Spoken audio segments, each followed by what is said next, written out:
Buenas, bienvenidos a este vídeo de unplandivino.net. Vamos a probar cómo va esta transmisión. Tengo que comprobar el audio un momento y enseguida empezamos por donde lo dejábamos. Vamos a ver incluso si se oye bien también el vídeo, más o menos.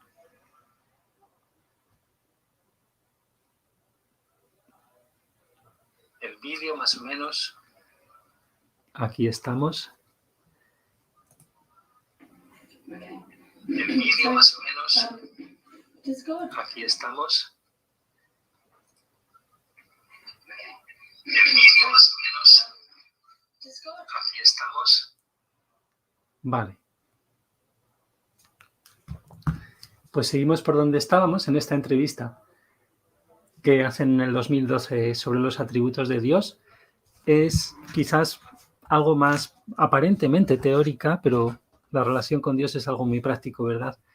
Y tenemos talleres que cito ahí, bueno, que pongo los títulos de esos talleres en la descripción del anterior vídeo, más prácticos, digamos, de por qué nos resistimos a Dios, comunicarse con Dios, los beneficios eternos de la relación con Dios.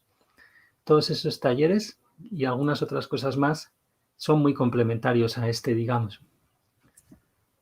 Aquí pues hay un poco de todo. Hay cosas más prácticas, más teóricas, pero bueno, esa división es un poco extraña.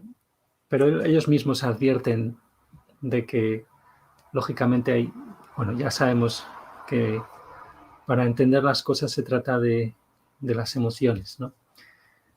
Bueno, vamos a seguir.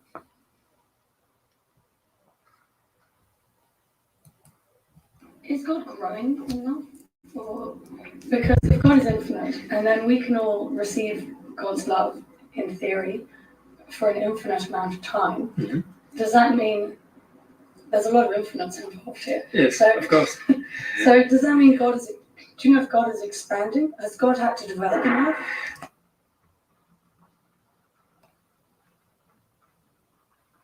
I would have to answer, even though like I said with the previous... Sí, ahí, esto lo han dicho ahora previamente, ahora está diciendo otra cosa, enseguida nos ponemos al ritmo, cómo van. Esta es la última pregunta de Luli, que está aquí, la inicial E es por entrevistadora, y AJ es, pues eso, AJ Miller Jesús. Constraints of this discussion, I said that I have not been able to discover the substance of God and those kind of things at this point in time. I would have to answer to the definite, though, that God is expanding.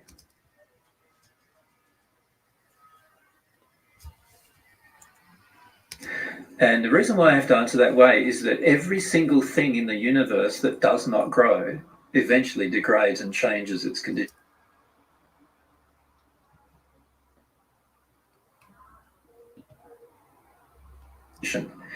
And so growth is a law of the universe.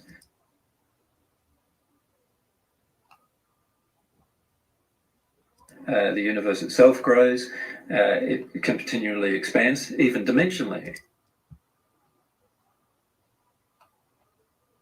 It expands. So new dimensions are added to the universe in a fairly consistent manner based on the growth of an individual even. So an individual can grow and actually get to the point that they create through their growth a new dimension. And that dimension will grow as new individuals enter that same state, and then that first individual or others may grow to a new state and they create an even new dimension that's even greater than the one that they've just created, and the same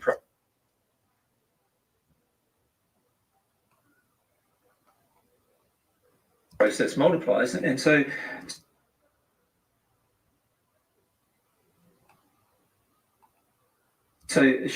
seeing all of these things happen over 2,000 years, I have to say that God must be definitely growing.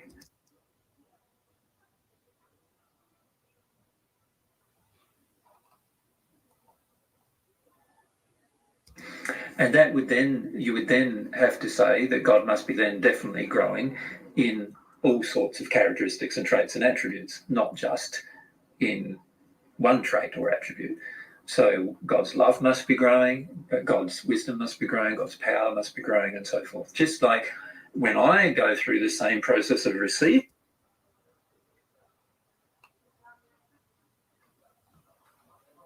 divine love from God, my soul grows and my power grows, my understanding grows, my knowledge grows, my wisdom grows, my all of these other qualities, my empathy, my compassion, all these other qualities grow. So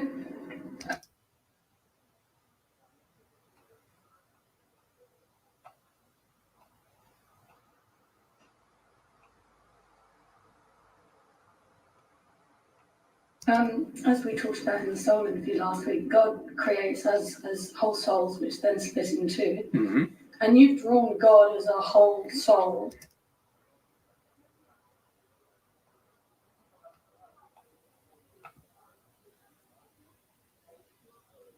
On the board. Yes. In the talks. Yep. Oh, this is another question which is kind of, I'll get these out. No, that's fine. This is very good. Do you know if God ever was two halves and then formed one? Yes, I can't say for certain whether God was in the past something that happened before the universe itself that I'm a part of existed, obviously. Yeah. We can only make certain presumptions. Some of those presumptions will be more likely than other presumptions. And but it is obvious from the creations, the highest creation in the universe, which is the human soul, it is quite obvious that God does have feminine and masculine characteristics and traits. Otherwise, those traits couldn't exist in the universe she or he created.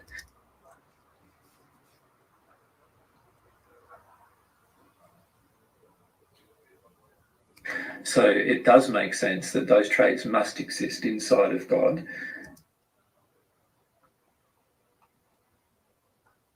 And that is certainly the case. And the more and more closer I've become to God, the closer I've become to each what I'd call side of God, in terms of the masculine and feminine sides of God. Unfortunately, the way God is portrayed on earth usually is very masculine in nature. And as a result of that, there is very little femininity, divine femininity portrayed on earth at all. And I feel that will change in the coming years, but that is something that does need to change so that people can understand God's nature much better than they currently do. So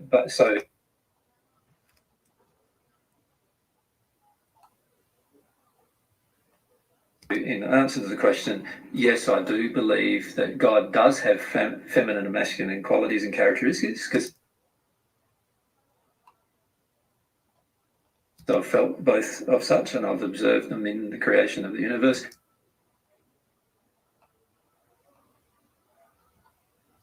However, I don't know whether that means that God at some point in the future had a separated nature, just like we did, that was growing together through a process.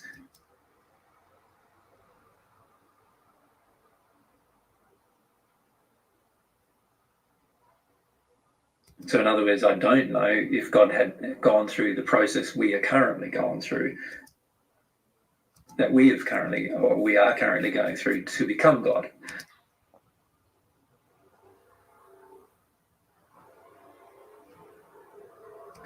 Because I don't know how God became God.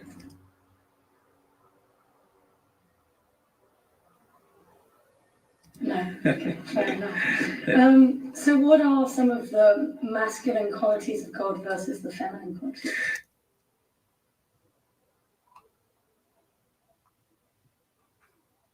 Well, what if we first discuss what are the qualities of God, and then we can start allocating them as to masculinity and femininity or otherwise? Yeah. Because masculinity and femininity is in itself quite an interesting discussion.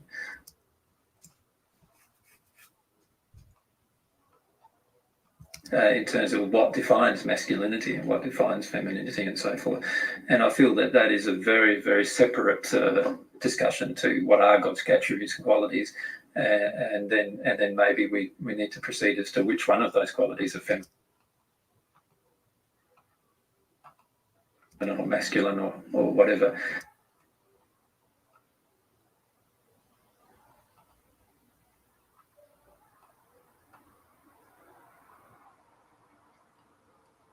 Does that make sense? So I was thinking perhaps if we rub this off the board now and just perhaps start looking at the primary qualities. Now, it's interesting with all of God's qualities that pretty much all of them have what I would call sub-attributes or qualities to them. It's a bit like you have a thing inside of you called an I.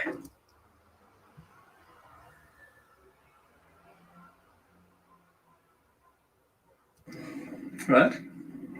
That thing, which can be described in its own form, it has a certain type of shape and a certain type of size. So you could say your eye. What could we say about a person's eye? So the eye. It's round.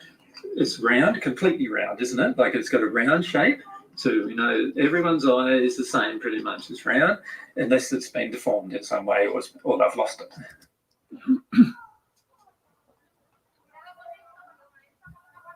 Right, it has a retina part to the eye, so it has a retina. These are what you would call, how do you spell retina? And these are what you would call, so this is the object, so we call that the object, and these are its attributes. And even parts of the eye have attributes of their own. Can you see that? The retina itself has attributes of its own. It has rods and cones, some of which determine gradients of light, others of which determine colour, right? But the retina itself doesn't do that. It converts it all into electrical signals. So that's another attribute and quality. So you can see that with each attribute, so we can pick an object in the body, for example, the eye. We can then describe its attributes, but inside of each one of those attributes, we could then go and describe another series of attributes of that particular thing. And then it makes sense, of course, that at some point we'll be able to go, okay, let's look at the rods and the cones in the retina of the eye. So we know that there's rods and cones. I think it's the cones that look at the colour and the rods that look at the gradients of light. And then we could describe them as having sub-attributes and so forth. And you can see, if you really take this down to the infinite in terms of miniaturization, there is the potential that each particular thing we could describe has another whole series of attributes and qualities to that particular thing.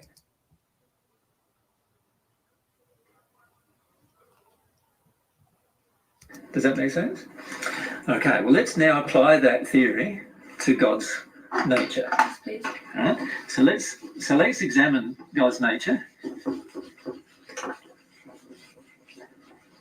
So let's start with the primary thing we know about God's nature, which is this love. When we start describing love, what terms do we use? What qualities do we describe in love? So you might have a part of love is called kindness, but that's not the only part of love. So you could say love is the object in this case that we're describing in terms of our analogy here. This is now an analogy, and this is the attribute that describes part of that object. So let's look at kindness. Now, kindness itself could be described separately. What are the qualities? You have compassion, and then that has its own qualities and nature. You have mercy, which has its own qualities and nature, and we could keep listing parts of love. All these are a part of love, if you think of it. They're all part of love's attributes and qualities. And they themselves has attributes and qualities of their own, every single one of those. And if we start analysing what that could describe, we may even go deeper and deeper into each thing.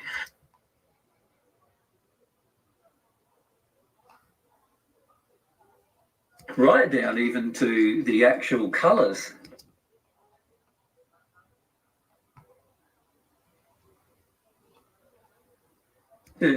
one thing that mankind hasn't discovered on Earth very much at this point is that each one of these qualities has a colour associated with it.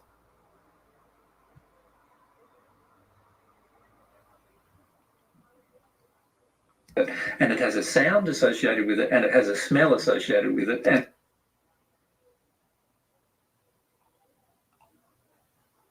it has all these other attributes all associated with these particular emotions. So when you enter the spirit world, you become a bit more sensitive to all of those things. So you actually see the colour. When somebody has a feeling of kindness, you see a colour coming out of the person of a specific type that's a part of love.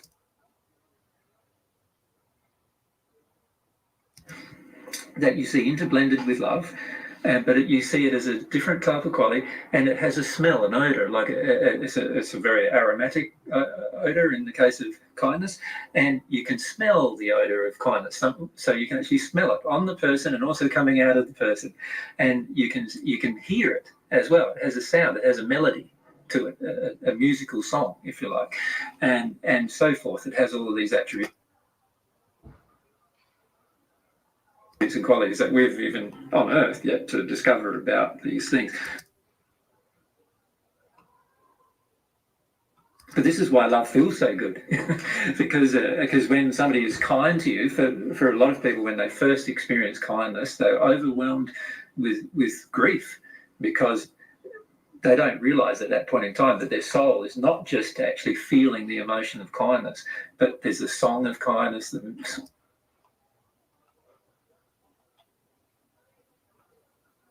the melody of it, there's the smell of it, and the taste of it, and the colour of it, and everything is being absorbed by the soul at that point. Is this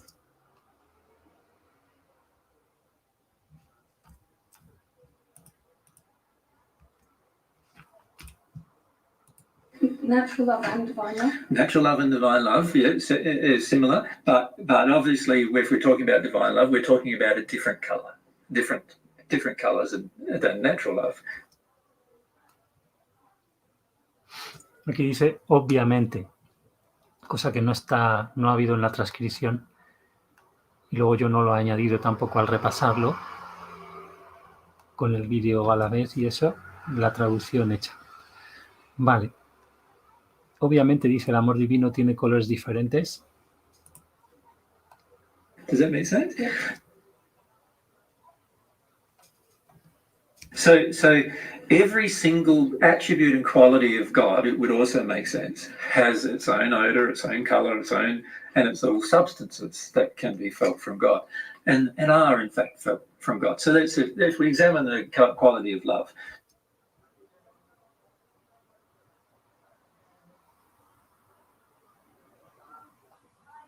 the quality of love, if we're talking now about divine love, it has so this is a love that can only come from God's soul. It can't come from a human soul. Even if you, as a human soul, have it within you, it still cannot come from you. You can't refer God's love onto somebody else, as a lot of people on Earth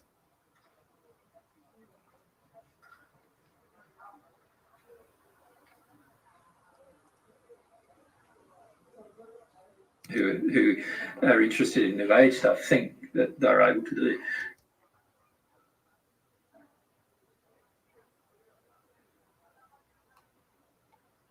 It's only the natural love that can do that. You can only give your love to somebody else.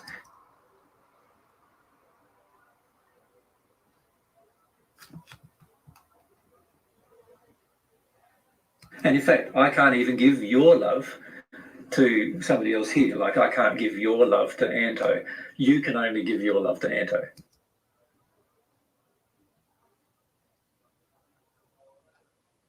Does that make sense? And it's the same principle with God. Only God can give her love to you. Nobody else can do it for her. There's no mediator in the process. There's no person who's the middleman in the process, which is great when you think about it, because you know you're having a personal relationship under those circumstances. Entonces, fijaros, aquí podríamos parar un momento para comentar rápido que si la persona ya está en unidad con Dios en la tierra, cosa que solo habría pasado hace 2000 años con Jesús, que había llegado al plano 8, de hecho lo abrió él para la tierra, para las almas que encarnarían después y las que estaban presentes en ese momento, para que pudieran, hasta ese momento, las que estaban presentes tenían esa nueva oportunidad de ascender de planos, ¿no? Entonces, cuando una persona está ahí, su amor natural, por así decirlo, está purificado del todo por el amor divino. O sea, es decir, su alma ha sido transformada hasta estar en unidad con Dios, y entonces el amor que pueda expresar de su alma hacia otros, de alguna manera, ya no es natural. Entonces aquí es curioso eso, tenerlo en cuenta, abrir la pregunta, porque aquí dice claramente que no puedes transmitir el amor divino a otro, pero creo que no está incorporando el caso de cuando ya estás en unidad con Dios, en realidad ya tienes purificado todo tu amor, o sea, todo lo que salga de tu alma sale de un alma que está en unidad con Dios. Entonces, ahí habría que ver, ¿no? Simplemente es para abrir esa pregunta. Vamos a ver cómo sigue y si... So with the divine love, this is the love that comes specifically from God and has the ability, given certain conditions, to enter the human form. And when I say the human form, the soul being the human form, the human soul. Aquí ha habido una parte que no está, porque él dice entrar en la forma humana, pero luego dice, bueno, me refiero al alma humana, claro.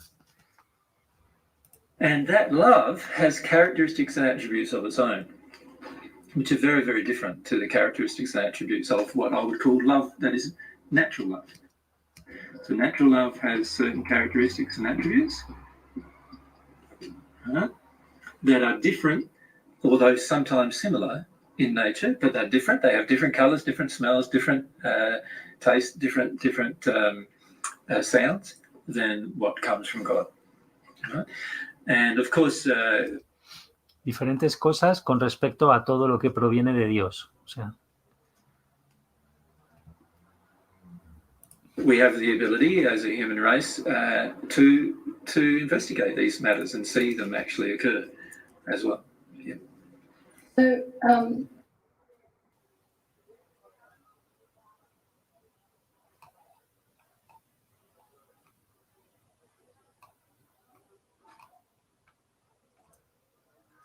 we've talked about love as a major attribute of God. What are the other kind of core, important attributes that kind of should be a priority for us to know?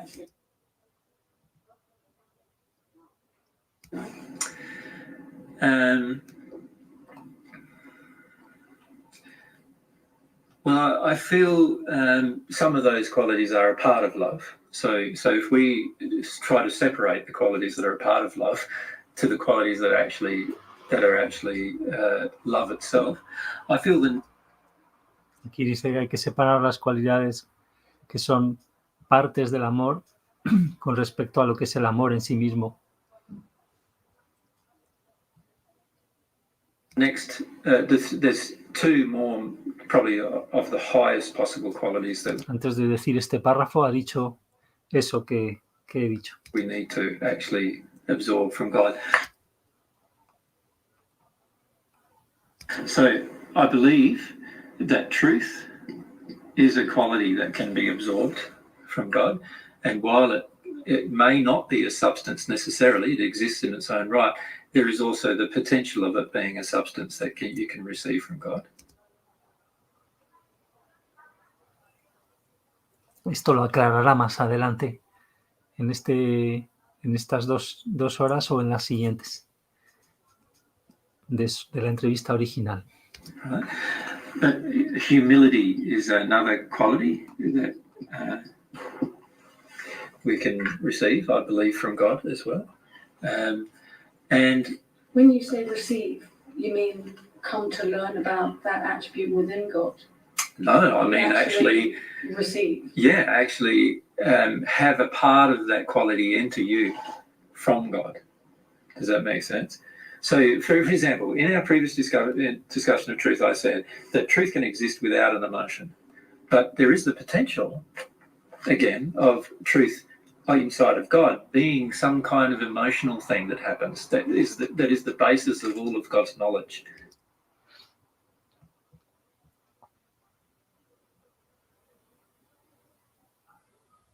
Does that make sense? Like some kind of thing that exists inside of God that is emotional in nature, that can give us all the knowledge of the universe if we are able to connect to it.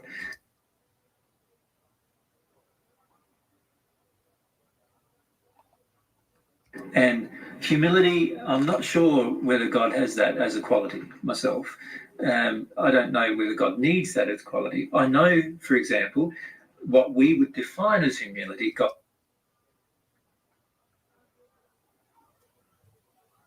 certainly has. And when I say that, for example, God has made a lot of, obviously very powerful, beautiful things in the universe. One of the things God made was you. In the process, who is also potentially being a powerful and beautiful thing, right? And God made you with the ability to actually not listen to God at all. Now, that requires humility to do that, if you think about it. Like to actually create something that you have all this amazing knowledge, enough inside of you to create, and then to allow that thing to demonstrate potential anarchy, it must require of the person creating a large degree of humility, a large ability to let go, a large ability to not control, a large ability to just allow things to happen. But if God is all love, that would be natural, would it not? Of course. This is why, do you argue that humility is a part of love, or do you argue that it's a separate thing? Now, my feelings are that humility and truth are separate things to love.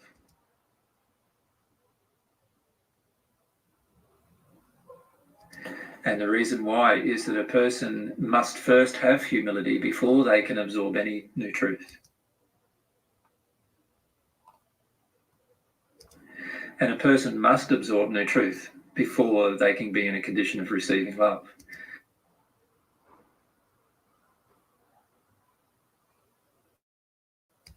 So, for example, when you first met me, you had to allow yourself to absorb the potential truth that God exists as an entity.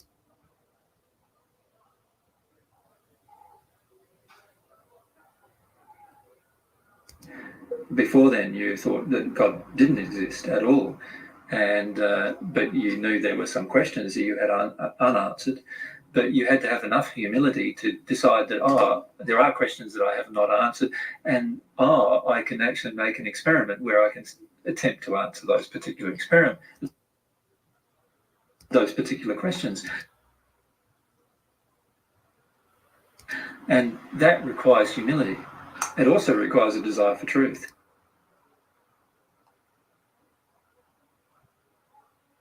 You have to desire truth more than you desire your own ego, your own desire for self, or your own desire to be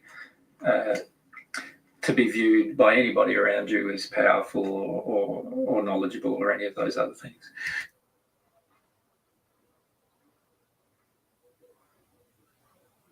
And so I do believe they are separate qualities.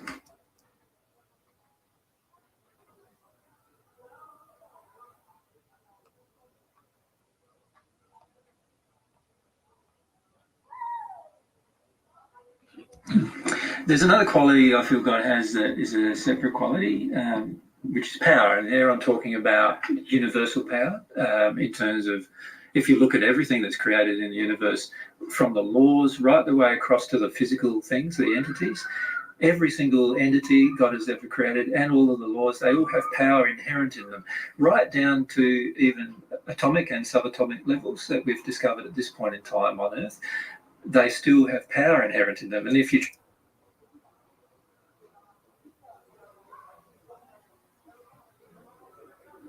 try to pull those bonds apart, you realise how much power you need to actually destroy the power that's in them.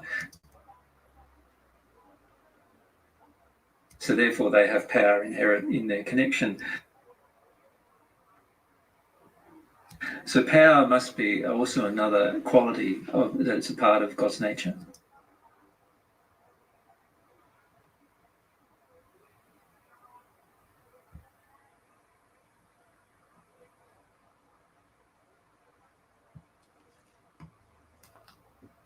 El poder, como vemos, que a veces es lo que también llamamos energía. En realidad, es una mezcla ahí de eso, ¿no? Es en ese sentido, ¿no?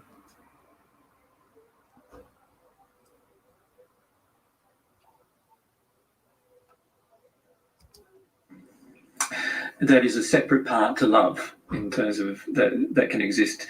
Now, when I say a separate part to love, it's probably the wrong way of saying it, because my feelings are that nothing can actually exist in God's nature without love being inherent in it.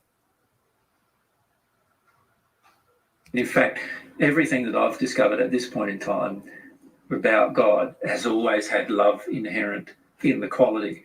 And for that reason, I've been able to base all experiments that I've had with God on this aspect of love first.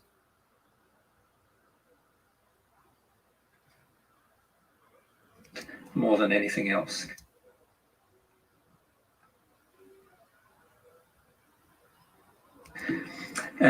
I feel when people try to experiment with God without love being involved, then you're not going to discover very much about God at all.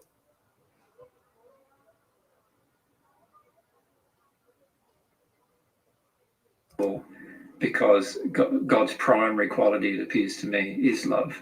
And therefore, that being the case, it would make sense that every other thing that God has ever had as a part of her nature has also love as its underlying basis. So power, for example, is a loving quality that God exercises on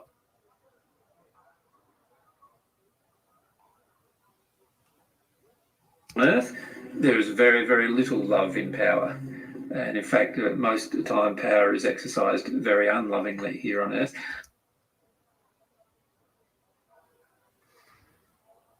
God only exercises power in a loving manner.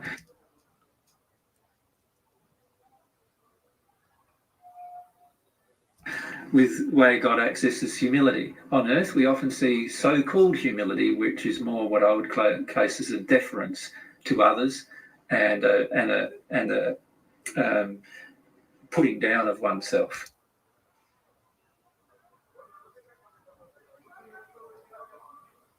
That's not humility. That's not the kind of humility God has. God doesn't put down herself or himself. And it's not, so I don't describe that as a part of that quality.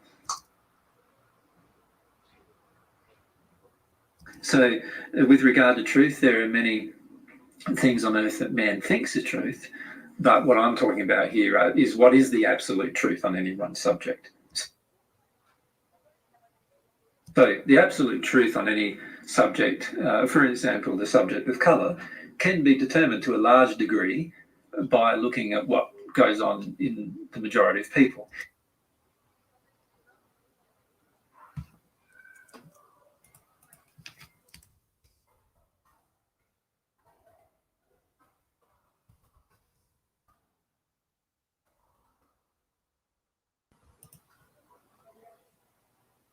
Now, of course, there are people who are colour blind, who see different colours.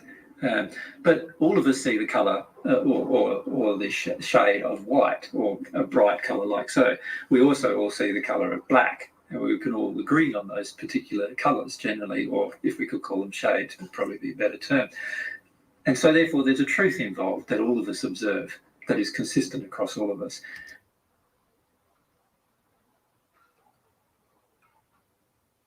Now, it doesn't mean that an animal sees it the same way.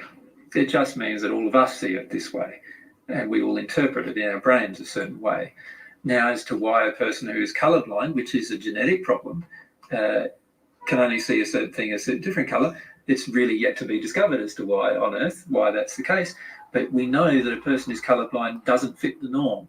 and we know that the norm is to see certain colours a certain way, and then a person who's colourblind because of some kind of genetic issue passed down through the genes of the mother, in this case, and they see a colour differently. And we know that there must be some kind of genetic mutation that's occurred there that caused them to see something differently.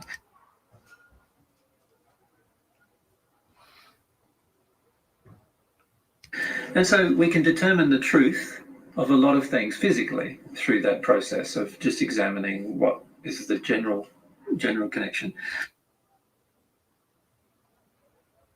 But that is not the best way to determine divine truth. And the reason why is that while there is huge amounts of divine truth present on the earth, very few people can feel God's love or feel God's love enter them, and so therefore are unable to understand divine truth very easily. So there has to be another process that we have to engage to understand divine truth.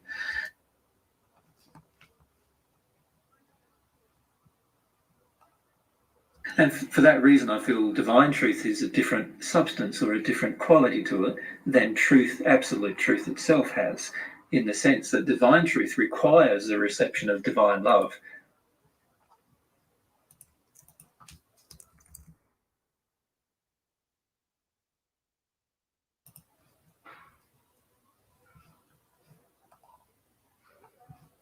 For it to be completely understood.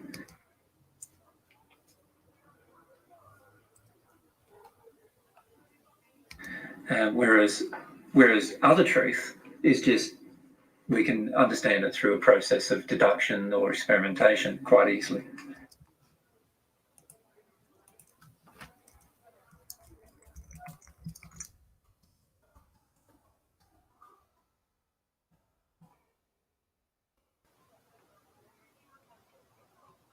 Ahí le faltaba esas palabras, no sé muy bien qué me pasó ahí. A través de un proceso de experimentación o deducción fácilmente, hay otras verdades que se pueden, digamos, entender. Pero la verdad divina tiene este otro tema, ¿no?, asociado a ella.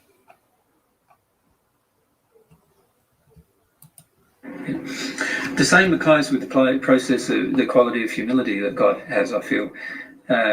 If you look at the quality of humility in people, it's often what I would feel is self-denigration rather than humility. Humility involves an aspect of humility, an attribute of humility is modesty. And modesty involves not just seeing yourself as a terrible creation of God, but rather seeing yourself as you truly are, a wonderful creation of God. So you can actually be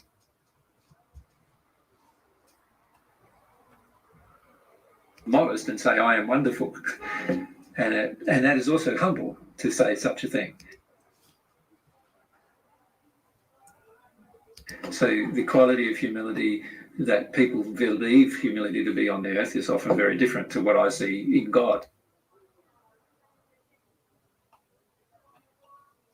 And what I've felt from God in terms of God's nature in my interaction with my relationship with God.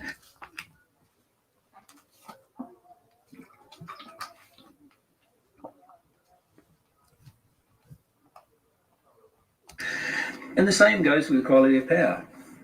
The quality of power obviously can exist without God, in the sense that we have personal power that God has given to us and given us the right, and right is probably not the best term to use.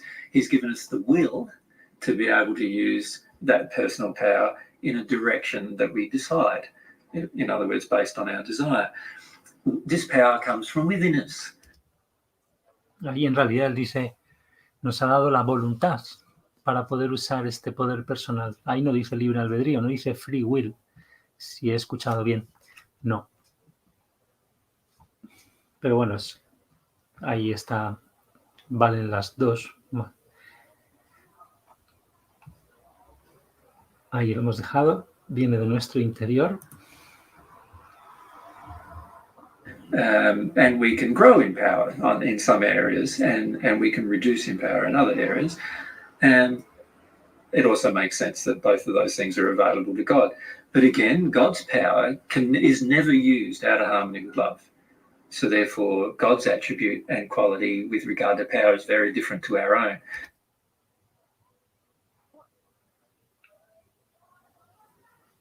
What we see our power, in terms of human power, is it is very frequently used out of harmony with love. So therefore, it must have a different quality or a different attribute than God's.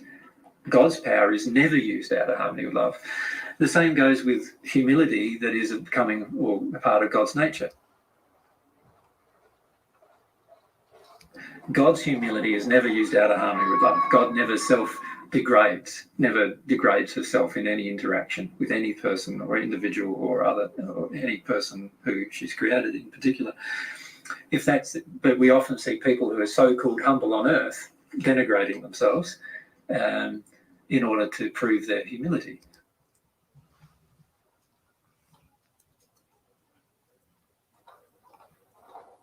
God doesn't do that. The same applies to truth. If we look at God's truth always involves love, divine love, in some aspect of it.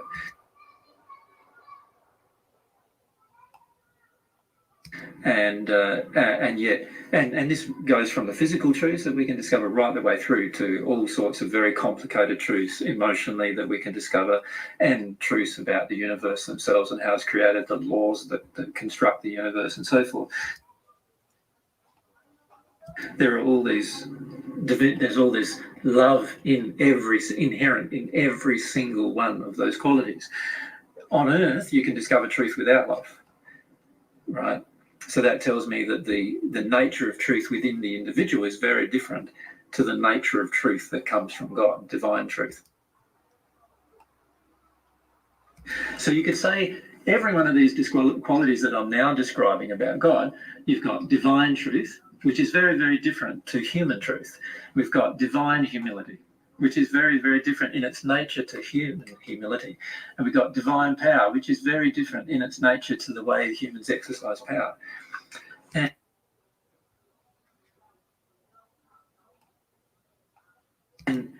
And so this tells me that the nature of God is far more advanced than our own nature, because every single quality we look at that is inherent within ourselves, which also must be inherent within God, when we examine the universe, we can see the proof of that, is very, very different.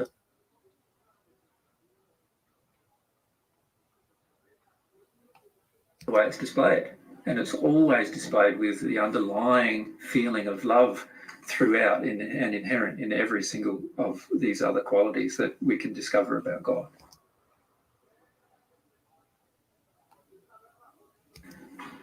And that's why I feel discovering God's love is the most important thing.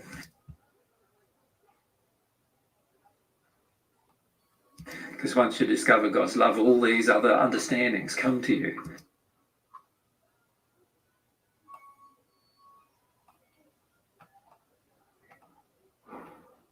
So all of these things you learned through receiving of divine love? Yeah. Yes.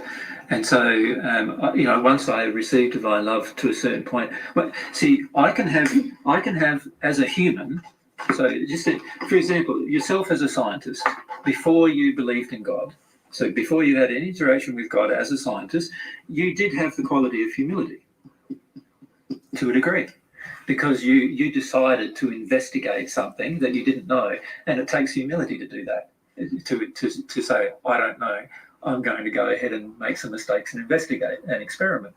That requires humility. You also had a desire for some kind of truth, didn't you, inside of you? Otherwise, you would never have become a scientist, right? And you would never have discovered, you'd never have desired any more truth than what your parents had already taught you, that you would have believed is true, even though some of it is not.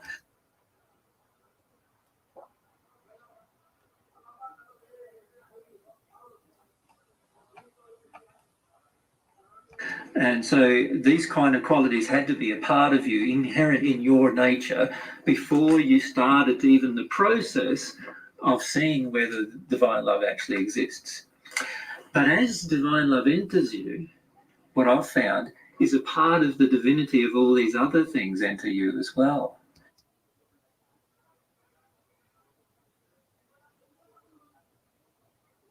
And what that means then is that as God's love enters me, my flavor of humility changes.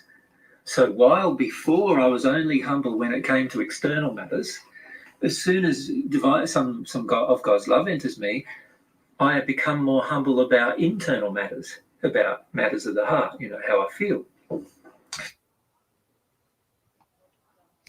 When I examine truth, I become more humble about what kind of truth I can examine. Before, I would have gone, I can only examine truth about physical matters or physical things that I could scientifically measure.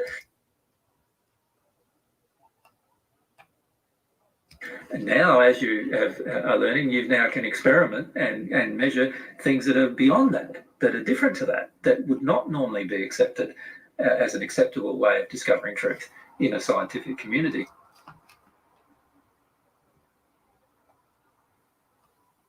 That you can create scientific experiments and actually discover. And so the flavor of truth that you're open to changed. As soon as you discovered this first thing, the flavor of everything changes. Esta primera cosa señalando lógicamente al amor divino. And it all starts to change from being what we are personally capable of demonstrating as a quality coming from within ourselves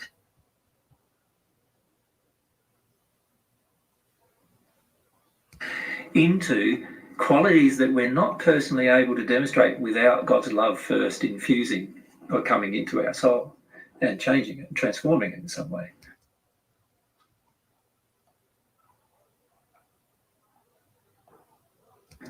So it's a bit like a snowball, like going down a mountain and picking up all these other bits as it goes along. Exactly. And growing and growing. Yeah.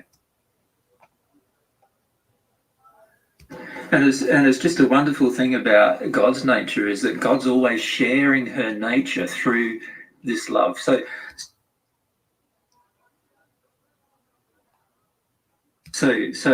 while I might have to have a few qualities inside of myself before I begin the process, once I begin the process of connecting with God, it starts transforming my soul's nature. It starts manipulating its form in terms of expansion, but also transforming its nature into something that wasn't originally created to actually be initially. And so it's like now a transformational process of growth is going through where the soul was only originally able to be this big without God. And then all of a sudden parts of God's nature start, well, particularly God's love, that start entering it. And all of a sudden now the soul's got this larger nature itself and now has a part of God's nature in that particular qualities.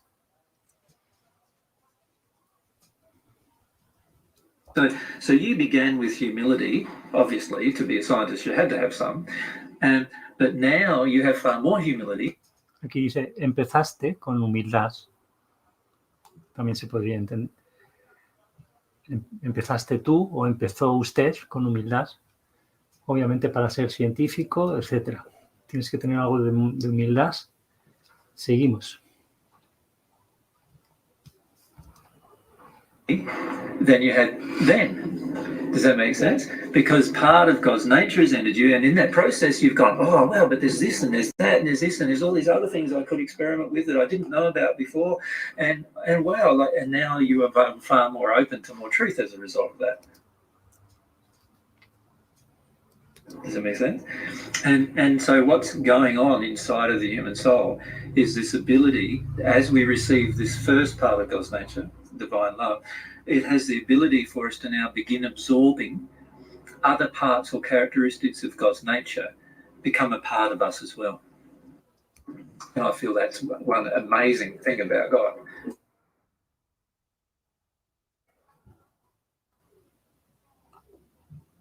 It's incredibly generous.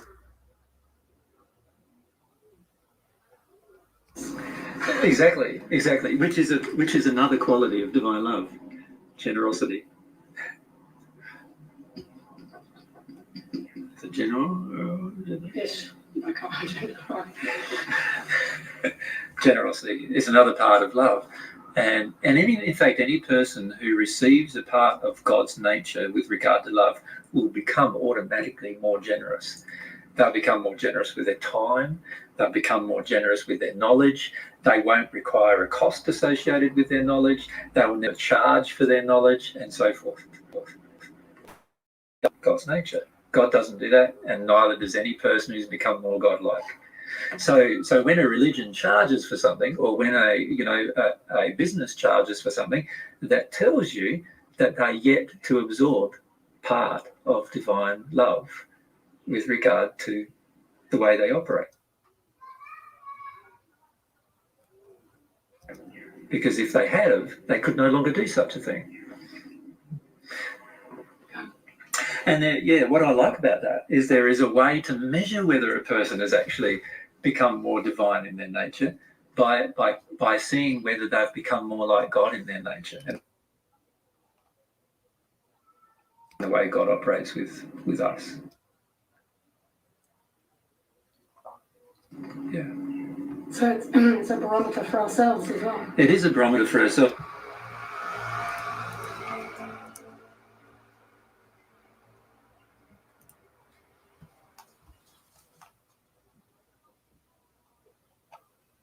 It's a barometer for our own progression. If we still, for example, if we still give our time wanting something in return, then we know we've yet to receive a part of God's divine love that would cause us to stop doing that. Voy a detener un momento, silencio un minuto y ahora vengo.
Ya, empezamos otra vez, seguimos.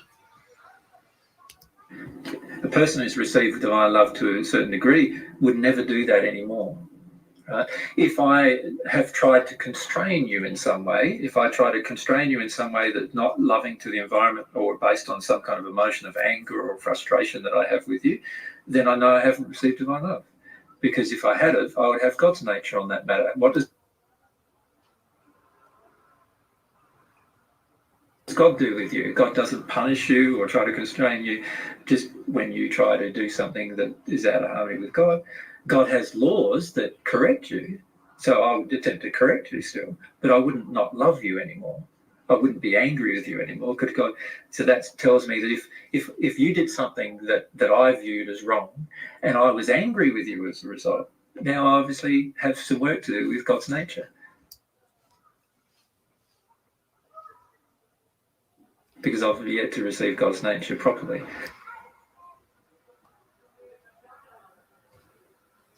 If I'm fully at one with God, I would never be angry with you, no matter what you chose to do. Even if you chose to kill me, I'd still not be angry with you. Does that make sense? And that would tell me that I have now received a lot of God's nature to the point where I'm now at one or the same way of feeling on that particular matter as God is.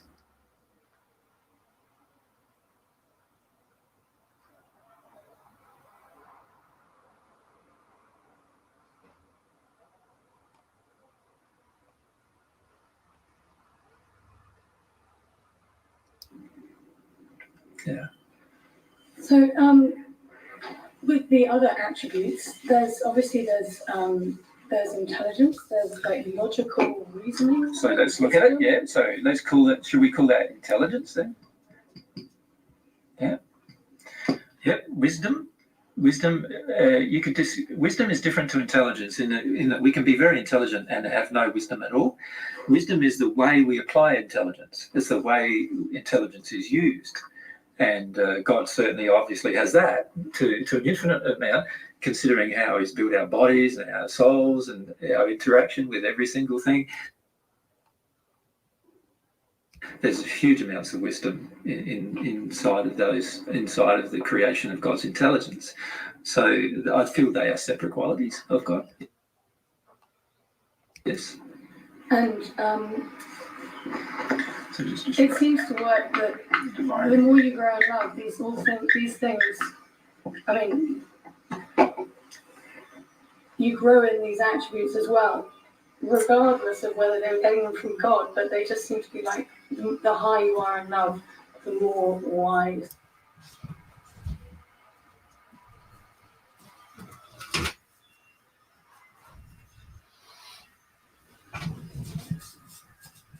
The more humble you are, and the more intelligent you become. It's not just because you're getting the attributes from God, it's an expression of the love.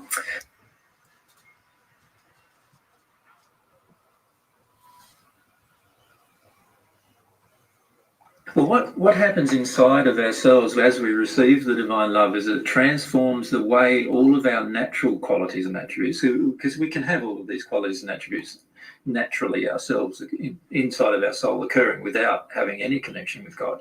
As I said, before I met you, you had the quality of desire for truth and desire for humility already within your soul. Otherwise, you could never have taken on the job of being a scientist. Would never have been available to you if you didn't have some of those qualities, right?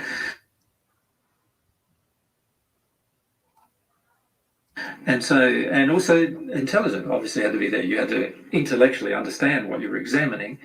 So there has to be some level of intelligence available to you to even do that. And so obviously some of those qualities existed, but as divine love enters you, these qualities change in their flavour. They change in the way in which you express them. And they also expand in their ability to be utilised and also understood.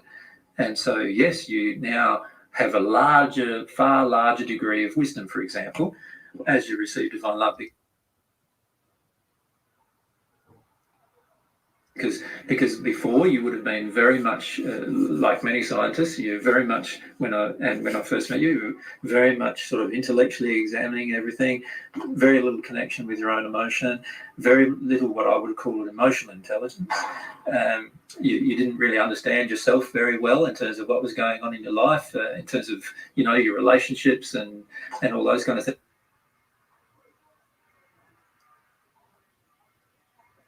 Your work life was fine, but all the other bits were difficult, right? And so obviously there wasn't much emotional intelligence there at the time. But then as you receive divine love, all of a sudden you start growing this emotional intelligence. You start saying, I can feel that from this person. That's different to what they're telling me. I'm feeling this.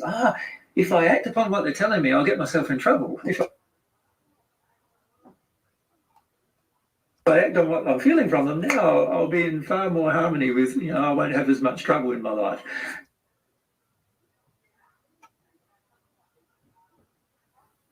And so as we work our way through and receive some more of this love from God, we find ourselves expanding in all of these other ways in terms of we're becoming more like God in other ways. That's what it really appears like. So we receive, so here's our soul, our half of the soul, we receive some divine love, and now all of a sudden we're more truthful, we're more humble, we have a bit more power to exercise, we have more intelligence, and we have more wisdom. Like, that's what I said in the first century. All these other things will be added to you.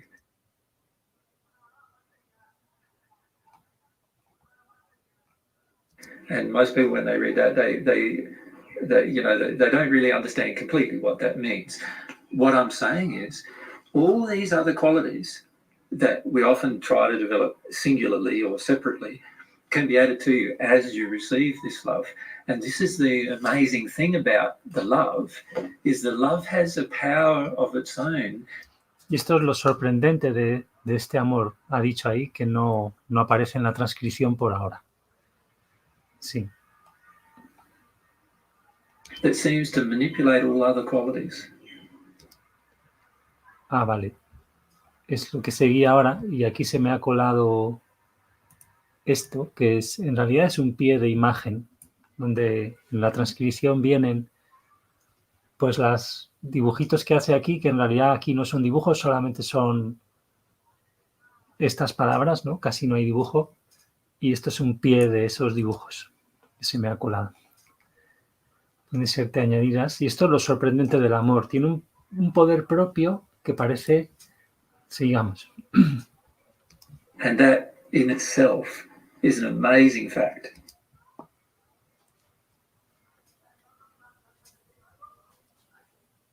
If we examine that. So what we're basically saying is that if I want to grow any quality inside of my own personal nature, the fastest way for that to grow is by my receiving and acting upon the love that I receive from God.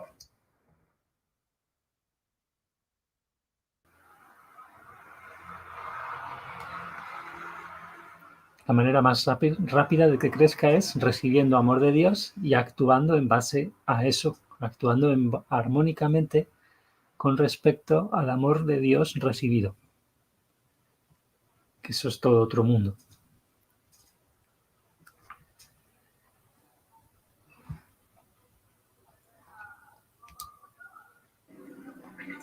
And if I do that, then all of these other things will grow automatically as well. And I have the ability to expand. The love sort of is like the food of expansion in all these other areas as well. So while these are different qualities of God, as I said, every single one of these qualities in God has God's love as a part of the quality. And so as you grow, you can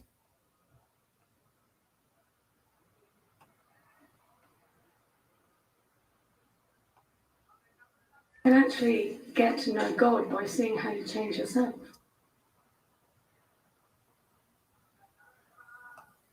Exactly. And so that's how you discovered it. Exactly. Cool. That's the experiment. Yeah. The real experiment.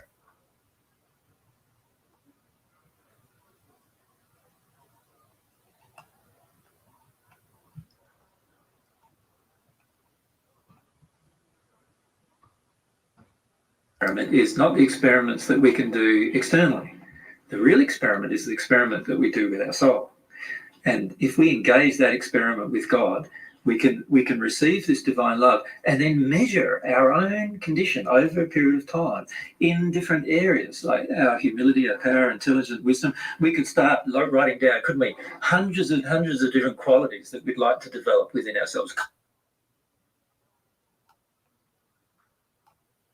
Kindness, compassion, mercy, generosity, all these other love-based qualities, intelligence, understanding, knowledge, all these intellectual-based qualities. We can write power, desire, passion, all those things that are involved in power.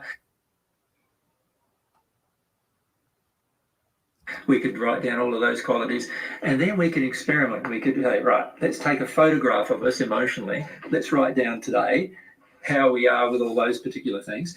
And then in a year's time, after we've experimented with receiving divine love,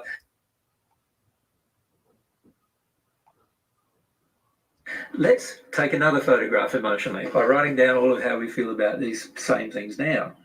And have we noticed change? Now, if we haven't noticed change, what I'm saying is you've not received divine love. If you've noticed change in a positive direction, then you've definitely received some. If you've been longing for it, you've definitely received some. Now, it is possible for a person to change without receiving divine love. But what happens with divine love is the change is far more rapid. So I've seen people in the spirit world like change on an issue of generosity over 1,000 years. where 1,000 years ago they weren't very generous at all, and now 1,000 years later they now learn to be generous, right? But I've seen a person change who received divine love in 2 minutes between those two conditions, in terms of earth time.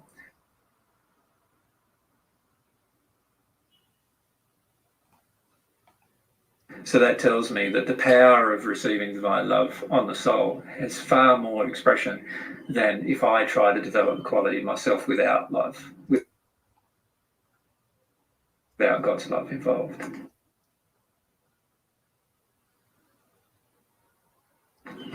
So passion and desire, they are within us, but they are also can come from the attributes of God as well, and they can also grow as well. Definitely. So if you think of power, inside of power, there are different qualities of power. Passion is one of the qualities of power. Desire is one of the qualities of power, and so forth. There are others, of course, which we can list. But if we look at those particular qualities, as I receive divine love, these grow. So my passion for the universe grows. My desires for things that are in harmony with love grow. The desire for things out of harmony with love shrinks automatically as well. So before I might have desired to harm people, now I don't anymore, because my desire out of harmony with love shrinks. And so therefore how I use my power comes more and more into harmony with how God expresses her power. And this is what happens with every quality. So you can list all sorts of qualities that God has. They all have sub-attributes, right? Then as we receive divine love, we'll notice these things changing in us, and they become more godlike in their expression, or more loving in their expression automatically, not something we try to do. It's not like I have to educate myself. I've got to remember to be more loving. It's not like that at all. It's automatic. So when we've got to say, I've got to be more loving here, I've got to be, no, it's best for me to work out how to be more loving here, when we're not understanding, right?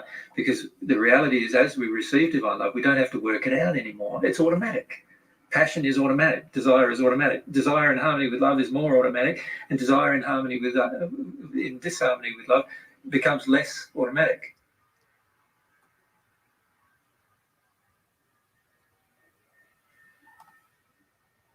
To the point where it can't even exist at all. I can't even do anything out of harmony with love once I become at one with God. I can't. It's impossible to do anything with it. It's physically impossible for me to do it. And this is the beauty of receiving love as the primary connection with God, is that as we receive love, then all of these other qualities all develop and become more harmonious with that with divinity. They're no longer in harmony with how I would do it. They're now in harmony with how God does it.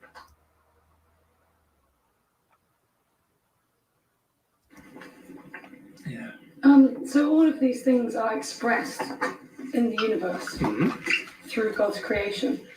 Are there any that up until now or have been absent on Earth that you feel like that are obvious in the spirit world or in higher dimensions, that if the Earth improves the soul condition, that will become more apparent?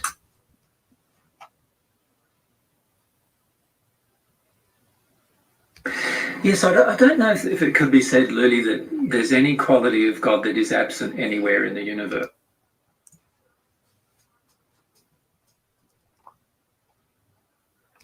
Because the more and more I discover of the universe myself, and the more I discover in terms of receiving divine love, the more I see God's nature inherent everywhere. Like, I've visited the hells of the spirit world. In the first dimension, there is very dark areas in the spirit world where people who what most people on earth would classify as very evil exist. And even when I visit those locations, I see God's love inherent in the location itself and the way in which God's treating that particular person.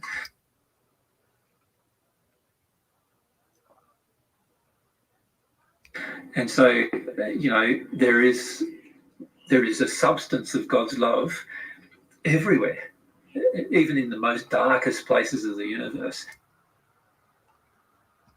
So what I feel is a part can be assumed from that is that all of God's qualities are able to be received in any location in the universe, but there are some locations that it's more difficult to receive it in than others, but it is still present in some form in those locations. I haven't, and in fact, the way I currently believe, and I feel this is a great basic divine truth as well, is that if there was such a thing as the complete absence of any or all of God's qualities in a location, then that particular location could no longer exist.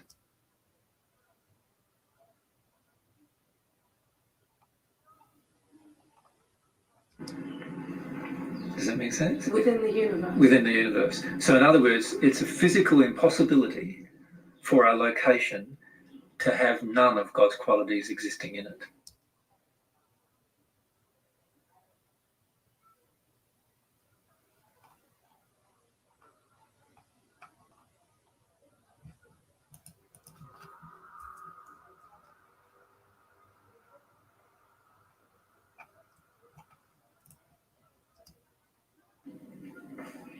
Right, okay. I feel like I want you to just talk loads more about that. I don't know what the But what's the subject about? Well, no, God's attributes? no, it's about God's attributes and qualities. Yeah. I feel that there's a whole lot. Could you tell me some more of the attributes that aren't there? Or Well, as I said, every attribute and quality sort of has all these sub-attributes and qualities. So when I list the attribute of love, for example, we could probably list lots and lots of different qualities that are sub-attributes of love and then describe every single one of those qualities in terms of how God exercises them.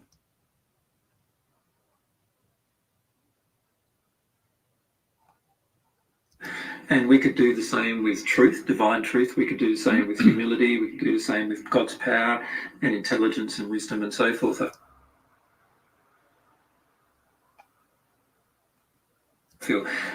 I feel the main thing, though, for most people to get from this discussion is we have the ability to go through this experimentation process ourselves. We don't have to rely on Jesus or some other person telling us what God is like. We can actually discover a lot of what God is like for ourselves. We can go through the process ourselves of discovering what God is like. And so if you think about it, the actual experiment itself of receiving divine love into our own soul becomes the more important thing perhaps to discuss than anything else. And because that's what establishes the personal relationship. That's what allows us to eventually see God's attributes and qualities. So we can have a discussion where Jesus lists all of the attributes and qualities of God. And we go, oh yeah, that's another interesting attribute quality. And we can examine it all from an intellectual perspective, never experiencing the quality, so never actually feeling that quality inside of ourselves, never actually displaying it ourselves because we have yet to feel it ourselves from God. And therefore it's yet to enter us, and never actually understanding anything about the universe. So we can go through the entire discussion of God's attributes and qualities without understanding a single thing, really, from an emotional perspective or from an experiential perspective, from our personal experience.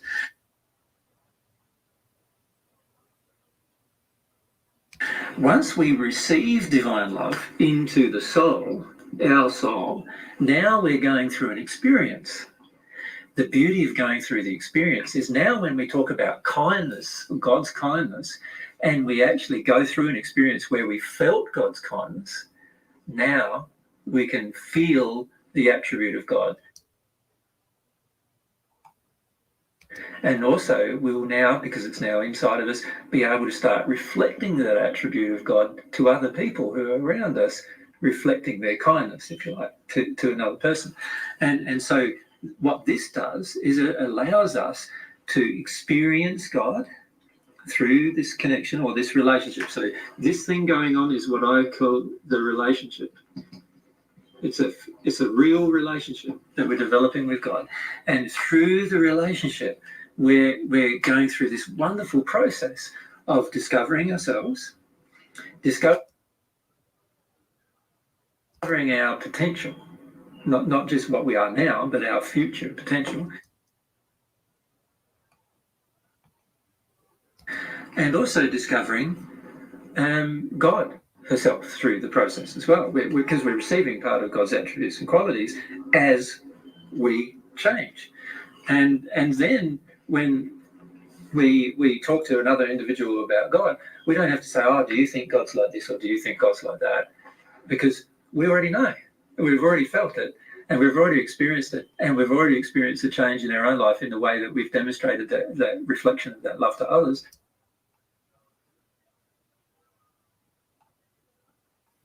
And so, of course, we can just go, wow, this is like, we know now that God has this quality of power. We also know how God delivers power to the universe, because I've actually personally experienced it, and that's how I deliver my power to the universe as well. That's, once I've personally experienced it from God and I've experienced that change me, I now deliver my power to the universe in the same way God delivers her power to the universe. And as I go through that personal experiment, I am now able, without any person's assistance, to say, I know what God's nature and quality is with this attribute of power, for example. Yeah. So I do want to, of course, talk about God's attributes and qualities, but I feel even more importantly that we need to experience them rather than talk about them. And in fact, we can talk about them for a long period of time without experiencing them. And that is a sad thing, I feel, that much of humankind, if you look at almost all of the religions on this planet, they've talked about God.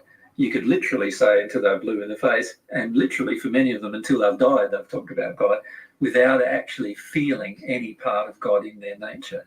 So in other words, by the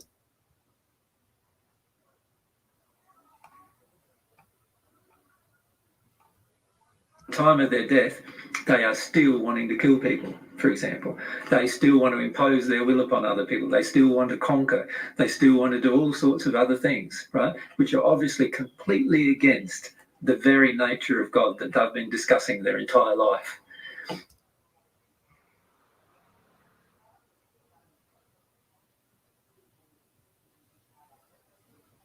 And so I do feel that there is a danger in a discussion such as this.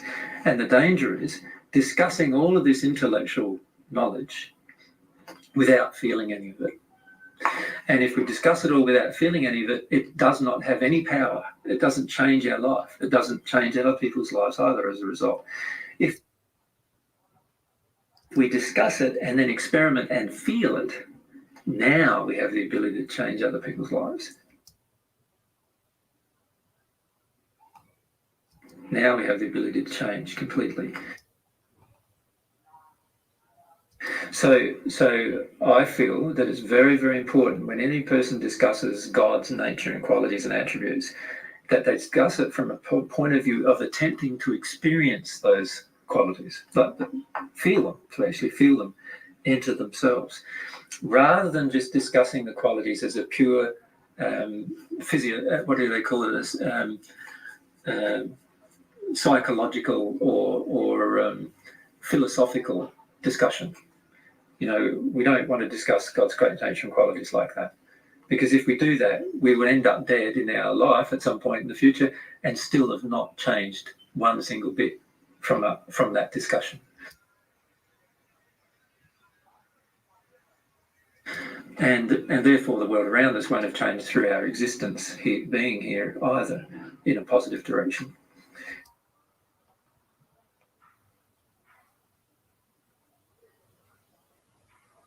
If we allow ourselves to get away from the philosophy and the psychology and into the experience, now we have the ability firstly to transform our own self through the reception of divine love.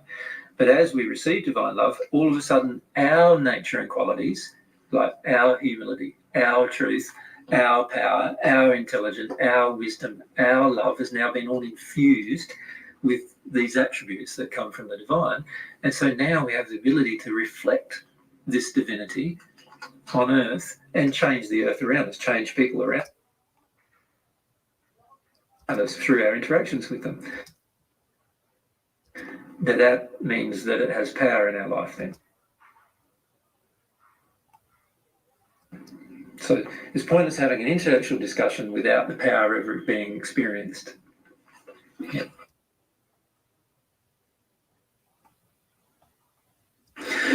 So that being said, if we discuss some of the qualities of God, and maybe we will discuss them in the future in more detail, we need to get to experience them before the discussion will benefit us in any way. And if you think about your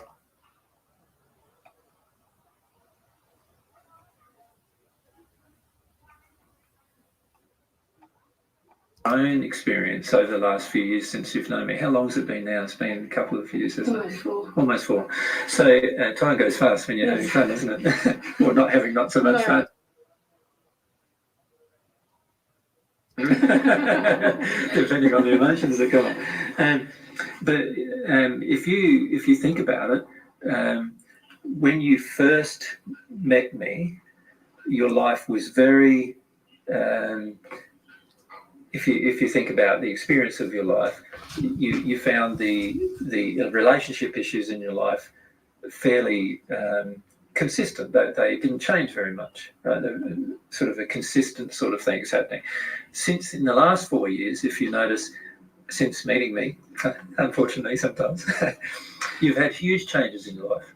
And that's what happens when you start receiving divine love too, is that change, you feel motivated to change rapidly. You're not content with staying still anymore. You're not content with absorbing the environment's desires upon you and staying constrained by the environment. You want to expand, and so you're now not. You want to grow. You want to change.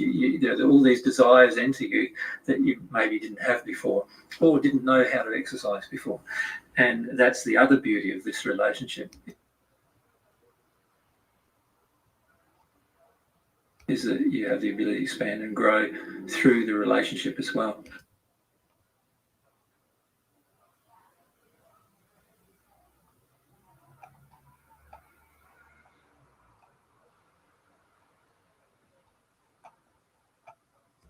And so I feel one of God's qualities is actually, if we started listing some of God's qualities, and here we're talking about the primary qualities, not the attributes of those qualities.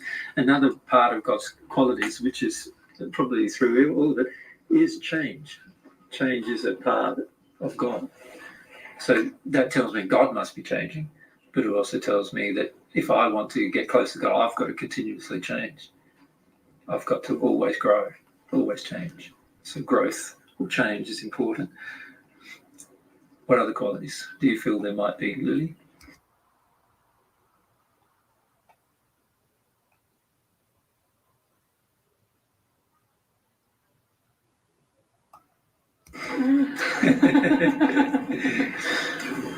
Can you see when I ask that question, we can sort of use our intellect a bit calmly, and we can go, okay, what qualities are inside of me, which obviously God must have, because if they got inside of me somehow, they had to come from somewhere.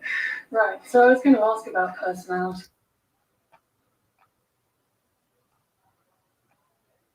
And humour.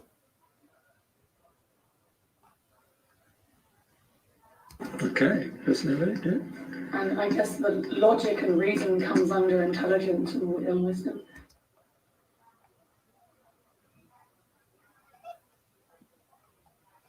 Aquí habla sobre la lógica y la razón y no sé qué.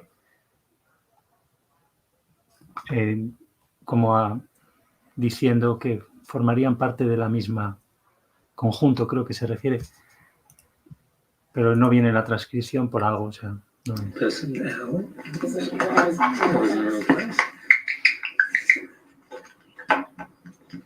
And a part of personality is things like humour. Yeah. so forth. That's an attribute of personality. Yeah. But, so you were saying at the soul interview last week that we're all given a part of God's personality. A unique part of God's personality. So this is one of the things that I feel has definitely occurred. In that there's God. The way I feel at the moment is that God has an infinite number of aspects to her personality, and then what God has done in our creation of us as individuals is God has created us with a specific aspect of God's personality that isn't inherent in any other being that God has created. O sea, Dios nos ha creado a cada uno de nosotros, parafraseando esto, que está un poquito peor aquí dicho en esta frase, nos ha creado a cada individuo con un aspecto específico de su personalidad. Es infinita la personalidad de Dios y sería esa esencia personal de cada persona que se puede detectar más allá de las palabras por el sentir del alma. Pues eso sería ese cachito, por así decir, de Dios, que claro, esto es puede dar lugar a equivocaciones muy grandes, pensando que entonces ya somos Dios, ¿no? Y que no tiene nada que ver con eso. Una cosa es la personalidad infinita, ¿no? Y todo lo que es infinito, y otra cosa serían las almas finitas, y así. Entonces eso es único, estamos aquí, no es inherente a ninguna otra alma humana. O sea, nos ha creado cada individuo, Dios lo ha creado con un aspecto específico de su personalidad. También pues, esto sería mejor. A cada individuo Dios lo ha creado con un aspecto específico de su personalidad, de la de Dios. Vale. Created any other soul, God, human soul that God has created. And so the only way I can discover this particular aspect of God's personality is by actually interacting with the person who hasn't. Does that make sense? Por eso lo que vivimos ahora, de tanto encerrar a la gente y aislar, y nos autoaislamos muchas veces por cómo está de miedosa la atmósfera de falsedad, llena de falsedades, ¿no? En las crisis del 2020, 2021, es esta especie de colofón anti-Dios, por así decir, en gran medida, ¿no? Porque es solo interactuando realmente con la otra persona como conocemos realmente incluso a nosotros mismos y a Dios, porque nosotros mismos también somos creados por Dios, una esencia única personal, y igual que los otros, que son únicos esencias personales, y para eso se requiere una interacción real, ¿no? Ahora que estamos sustituyéndolo todo muy en la fachada, digamos, aunque bueno, las almas, como contienen a los cuerpos, pues también la interacción va de alma a alma. Pero bueno, el tema de necesitar pantallas y todo esto, pues hay que verlo, ¿no? Bueno.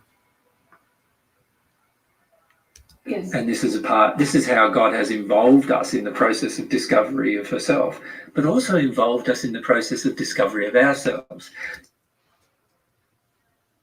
Pero es también así como nos ha involucrado en el proceso de descubrimiento de nosotros. So once we engage that particular aspect of our nature or personality in an active manner, that's the time we're going to grow the fastest towards our pure creation, towards what God created us to be.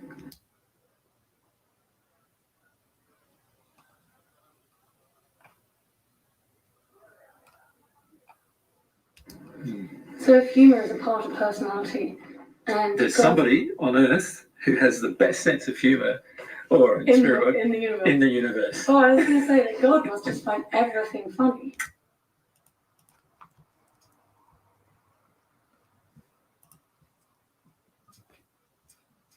He does. Because everybody's sensitive humours are so different. Exactly. So God must be constantly amused. Of course. Wouldn't you be? I don't know. Well, if you're looking at it, no lo estarías. Ahí le pregunta a ella. ¿No lo estarías tú? You'd be constantly happy, wouldn't you, as well, and joyful in all If the I were interactions. God. And you'd be constantly amused. Some things would just strike you as very, very funny.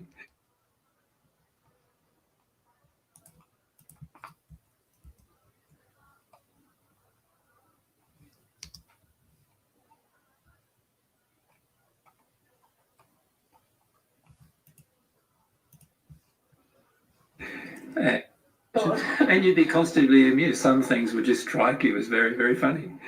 And sometimes you remember in humour we have different aspects and qualities to humour. Like irony is one type of aspect or quality of humour. Vamos a retroceder un poco. Funny. All the interactions. And you'd be constantly amused. Some things would just strike you as very, very funny.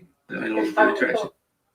You'd be constantly happy, wouldn't you, as well, and joyful in all the interactions. And you'd be constantly amused. Some things would just strike you as very, very funny. And sometimes you remember in humour we have different aspects and qualities to humour. Like irony is one type of aspect or quality of humour. So sometimes God finds things very ironic. When he observes things happening on earth that occur in the spirit world in a certain way, there is a lot of irony in that, and there's a lot of those kind of qualities. So all the aspects of humour, if you examine them on earth, that you could examine them potentially, there are some. Now, of course, there are aspects of humour that are on earth that don't exist in God. Those aspects are the aspects that we've developed ourselves, which are out of harmony or in disharmony with love. So, for example, there's an aspect of humour you could call sarcasm. That isn't a part of God's nature. Because it's based on anger. Because it's based on anger and pulling a person down and making the person feel small and a lot of other unloving characteristics. And so sarcasm is not a part of God's nature. And so once we become at one with God, sarcasm will not be a part of our own nature. Does that make sense? But there are other aspects of humour which will remain. So every single quality that we potentially have as we receive divine love will become purified in its nature and totally in harmony with God's love.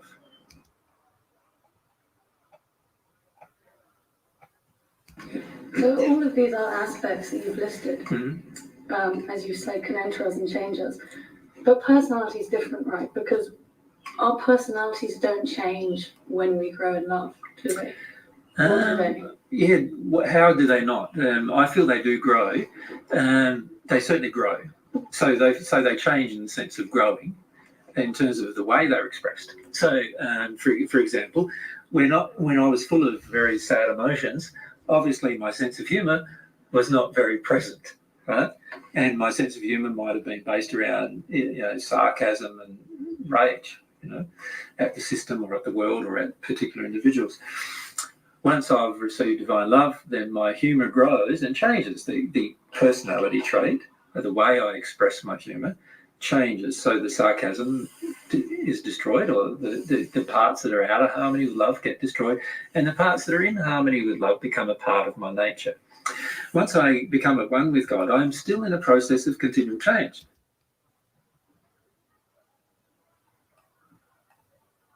I have now discovered my nature, but not discovered how big it can be. So it's still going to grow, still going to change.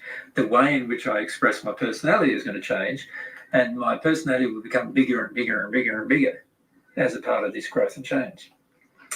I also have the ability, if you think about it, using my intelligence, I have the ability to select the certain characteristics within myself that I do have, and to grow that specifically if I desire to. So I do have the ability to select certain attributes and qualities that I have, and to personally put an effort into those particular attributes and qualities.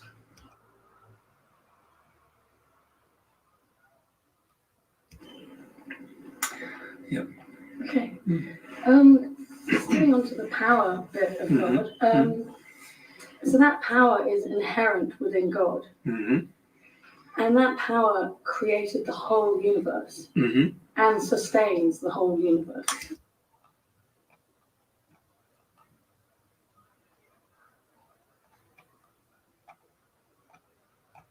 even bigger than that. Remember I said to you earlier that the universe itself is made up of certain substances, certain particles make up the physical universe, that are different particles make up the other dimensions in the universe. So if we call the physical universe a combination of dimensions, there are certain particles that make up the physical universe that are separate to particles that make up the spiritual universes, and then separate to the particles that make up the soul universes that have been discovered at this point, that are more based on the soul. Now, if we then assume, covered at this point, separate to the particles that make up the soul universes that have been discovered at this point, that are more based on the soul. Ahí supongo que dice que no han sido descubiertos en este punto, aunque ellos sí lo han descubierto, los universos del alma, porque lo ha descubierto no la oficialidad en la Tierra, sino, pues por ejemplo, las 7 almas completas que han pasado, por lo menos ellas, al estado de unidad en el alma, de unidad álmica con su alma gemela, que es lo que nos cuentan ellos en la Verdad Divina, pues esas ya han estado autoconscientes plenamente como almas, y eso es descubrir el universo del alma. Ha habido más que ellos, pero ellos son los que han regresado como opción para transformar la Tierra o intentarlo desde el amor divino, por así decirlo, o sea, con las operaciones y la invitación al amor divino y demás. Claro, entonces los universos del alma sí han sido descubiertos en ese punto. Now, if we then assume that there are a separate layer of particles above that make up the laws, and then there's a separate layer of particles that make up God, right? Now, if we examine it from that perspective, you know, in that onion layer type perspective, when we see the power, you've got the universal power, which is the physical, which is power being expressed in a physical manner, right? And that's like the power of the sun, the power of, you know, our earth and what it can generate, you know, the power of the moon and what it can do to the earth. And that's the physical power available to the physical elements. The power of an atom, what that can display. So if you look at the power of an atom, it can display some pretty amazing things, right? Pretty powerful. So these are all physical things that are powerful, right? Then if we put the other layer around, there's also the spiritual, what you classify as spiritual things, or let's call them physical things in other dimensions, is probably a better term for them. So they obviously have different types of particles that make up those particular elements that make up the spiritual existences.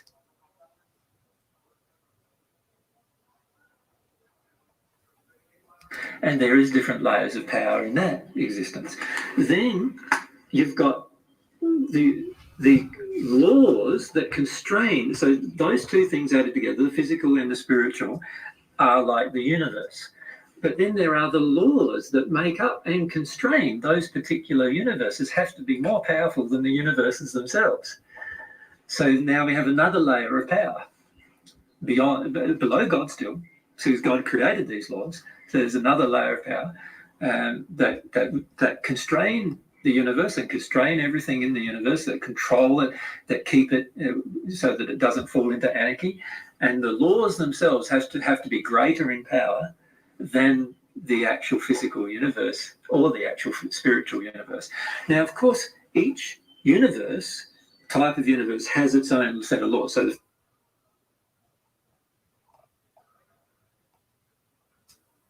Bien, esto es, perdonad, esta parte es otro pie de imagen para ilustrar, digamos, para comentar la imagen que está haciendo ahora, ¿no? El círculo interior con lo físico, luego lo espiritual, lo físico en otras dimensiones, digamos, que ha dicho él, y luego pues la capa de leyes, que luego esto en el 2016, poquitos años después, pues lo matizaría, lo ampliaría de alguna manera.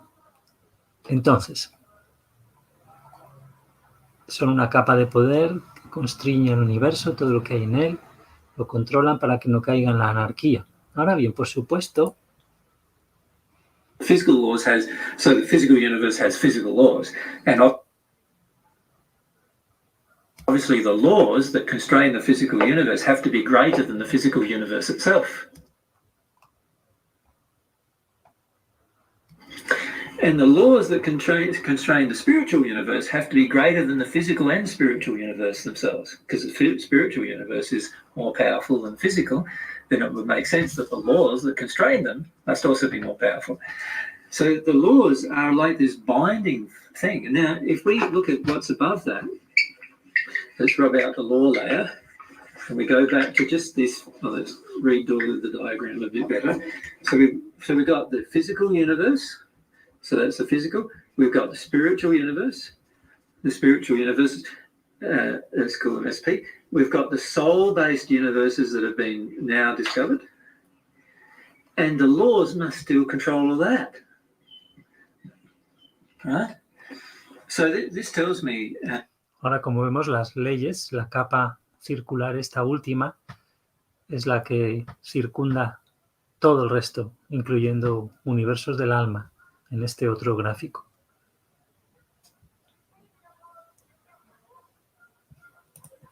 A lot, firstly, about God and the way God uses power.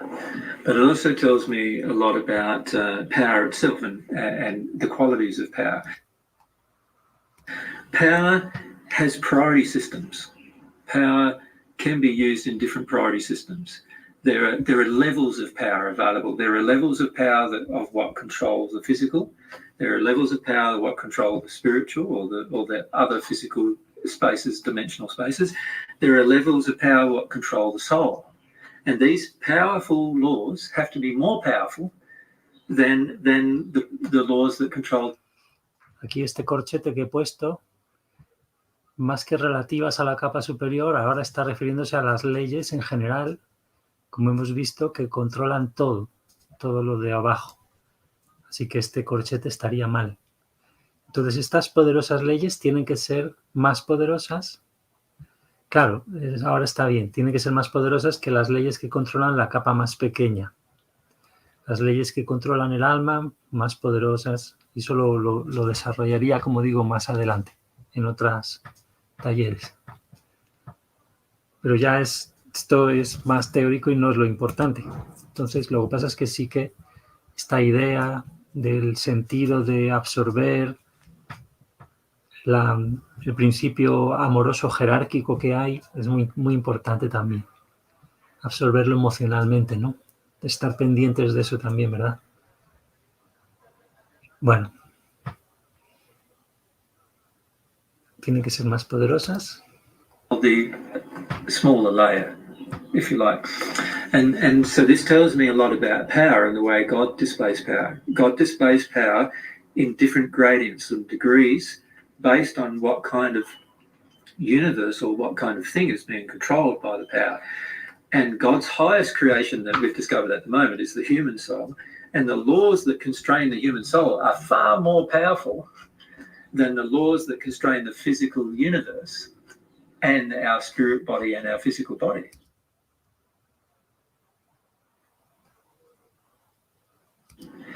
And so that tells me a lot about God too, about how God's created this prioritized system with regard to laws, this hierarchy, if you like, of law. And that tells me how God also is powerful. God has a hierarchy of power as well. That it's part of the characteristics of power. And the power of the greater things, for instance, the soul, is going to be much power than the physical thing, for instance, your body. So actually, your entire body is going to be controlled not by you using your mind, which is a part of the spirit existence, but by you using your soul, which is part of the soul existence.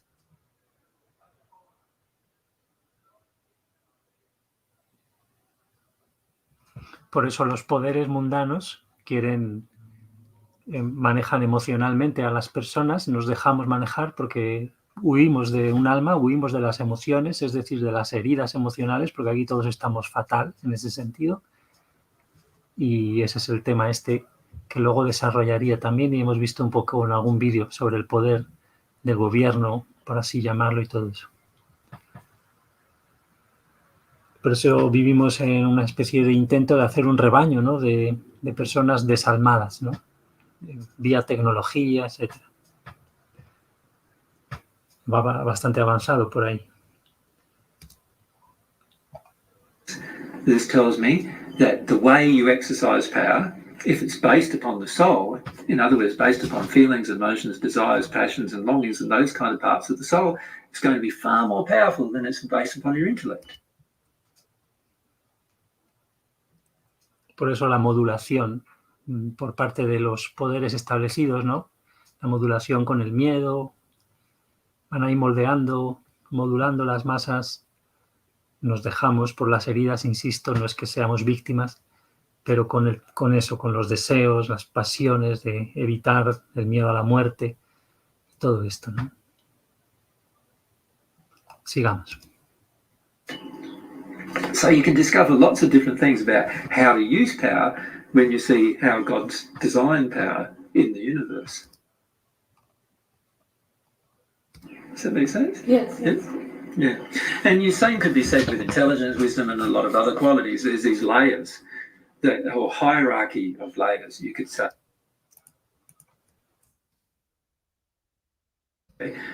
Some of which are more important than others, and some of which are worthy of focusing our attention. So for example, if I focus my attention in terms of discovery just upon the physical, I am focusing my attention upon the least powerful.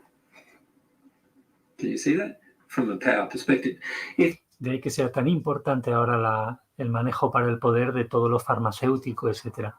Todo el paradigma que ha sido ahí impulsado tan fuerte en el siglo XX, paradigma médico, tan cutre que en la mayoría de casos que tenemos. If I'm focusing my attention on my soul, I'm at least gone 2 orders of power in terms of what I have the capacity to change. And if I focus upon the laws that govern my soul, I've gone an even further step in terms of examining the way the universe works and examining what God must have created and therefore what must exist inside of God as in terms of her nature.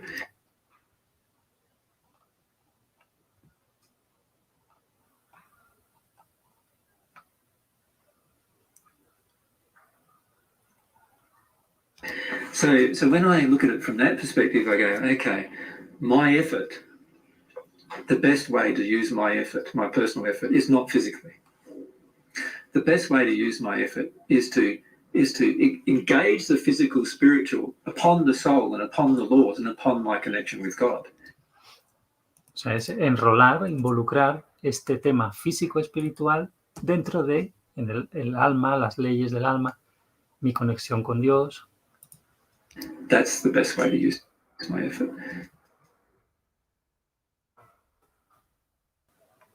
So once I do that, I start understand when I understand how God's power is created, then I can start going, well, where's the best place to put my effort?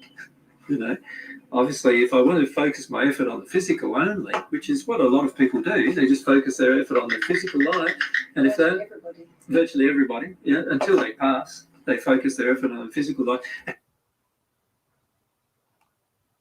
And even after they pass, they still often try to focus the effort on their physical life, and then still. And you can see that I've now taken away the ability of my spirit life, and these far more powerful aspects of my life. I've created an inability in myself to actually absorb any truths from those areas of my life, which is it's like creating a beautiful person, scarring them all up and chaining them. And that's what I'm doing to myself, you know, by doing that. I'm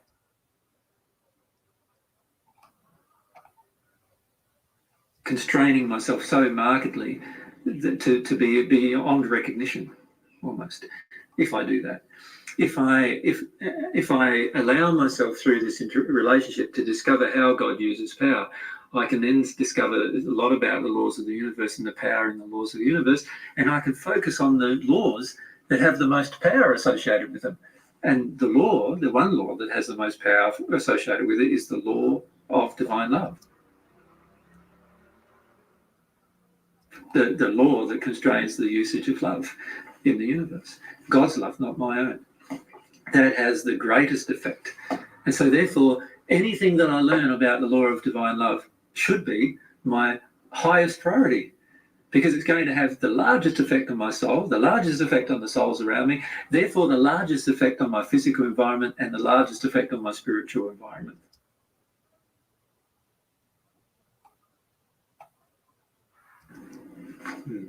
So when I see people focusing their attention on the metaphysical, the spiritual environment, and you see a lot of New Age people and people in religion focusing their attentions primarily on the metaphysical, what they think might exist in the realms beyond the physical. And why are you focusing your attention on that? That is the second layer. It's the laws of love are the highest layer you could ever focus your attention on. Focus your attention on there, and you'll discover all the rest automatically as a part of the process. And one of the other things that I feel is a part of God's nature is this: the quality of simplicity.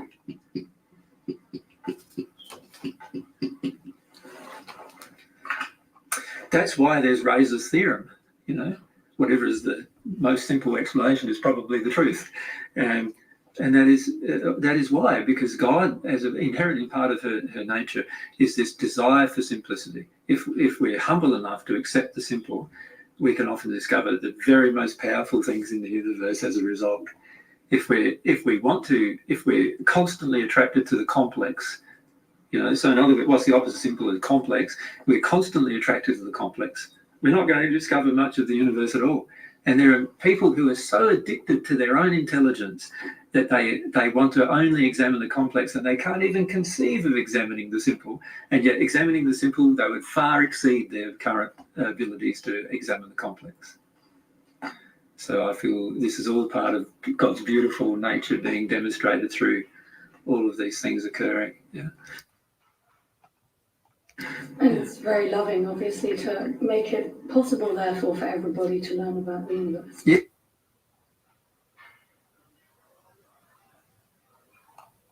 Yes, and that's why I said, if you become like a child loves the simple in terms of understanding, So if we focus on the simple things, I'm not saying that there won't be very complex things in the universe to understand. I'm saying if we focus on the simple thing, which is divine love entering our soul, that's very, very simple to understand. A 2-year-old child can understand it. Anybody can do it. And so we focus on that simple thing. All these other things, all this other complexity, all this other knowledge, all this other understanding, all this other love, all this other truth, all these other qualities that are a part of God will become a part of myself. And so my nature changes automatically. If I focus on the complex, I won't understand anything about the universe in the long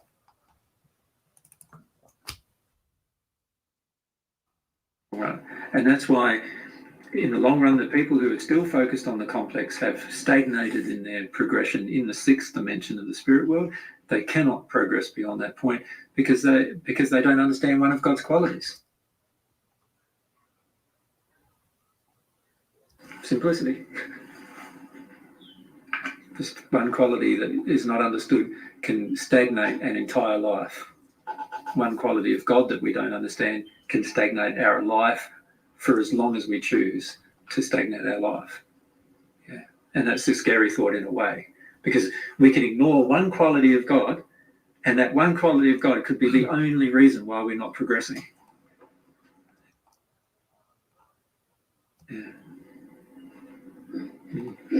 So the way that God gives us love is through the Holy Spirit. What is that? Well, the Holy Spirit is,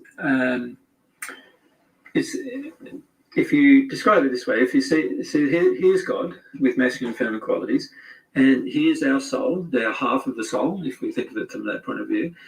Love has to flow somehow between the two things. So remember I said that this love was a substance. So you can think of love like water, right? And often, certain books like the Bible portray love as water.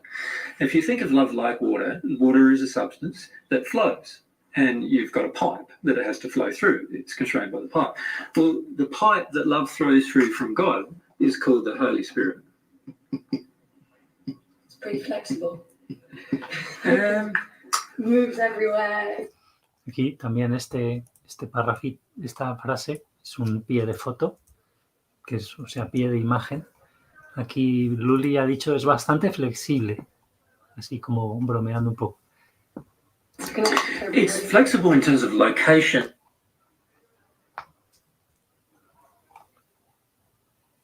And its ability to connect. It's not flexible with regard to truth. Right. Totally inflexible. In other words, if we're out of harmony with truth at any one point in time, or out of harmony with how we connect with the Holy Spirit, it's impossible to connect to it. Impossible. The only way to connect to and many people on earth believe they're connecting to the Holy Spirit when they're just connecting to a person on the spirit world in another connection. So I would say, if we could say, here's myself, my half of the soul, and here's Luli, the person I'm now speaking with, right? We can also have a connection, and things can flow between us. I would call that spirit. In other words, our natural, it's a pipe, again, and it is a physical pipe that you can see in the spirit world that flows between two people who are interacting in any way. So if we're interacting, and we're interacting primarily on an intellectual level, that pipe will be a certain color, a certain nature. It's green, dark greenish type of tinge. If we're interacting with each other, the pipe will go in a truthful manner. It'll go into a blue, a nice sort of a sky, bit darker blue than a sky blue, in between each other, and we'll be able to interact with each other, and you'll see this color, this attribute, if you like, which is the spirit of the connection. And it's like a pipe. You see it as a cord in the spirit world, that connects. It's like an electrical cable that plugs. So the Holy Spirit is an electrical cable, and the way we can think of it is an electrical cable that plugs from God into the soul of any one of the human souls, the highest of God's creations, as long as the conditions favourable for the connection can be maintained. And the primary condition favourable for the connection is truth, divine truth, not our own. That's the primary condition. The other secondary condition is humility, the willingness for us to actually deal with any emotion that comes up in us as a result of the connection. Those two things have to be maintained, and the holy connection with the Holy Spirit can be maintained. If those two things are not present, the Holy Spirit cannot connect, therefore love cannot flow. And it's quite simple, and a child can understand. If I'm not humble and I'm not in harmony with God's truth, then I'm not going to be able to have this connection with God where love can flow between me and God. But if I am humble and I have a connection with God's truth, now something can flow between me and God. And it's very, very similar between us. If I have an openness to receiving whatever it is you wish to give, and you have an openness to receiving whatever I wish to give, and I have a desire to give, and you have a desire to give, so those four particular things must exist, then something can flow between us, whatever that is. Intellectual knowledge, it might be, if we're talking about something intellectual. It could be something to do with wisdom that can flow between us. It could be something to do with our personality. We could be having a laugh about a certain subject, and that can flow between us. There'll be some connection.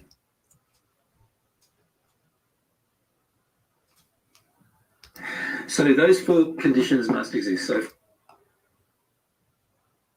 we look at it from the perspective of God,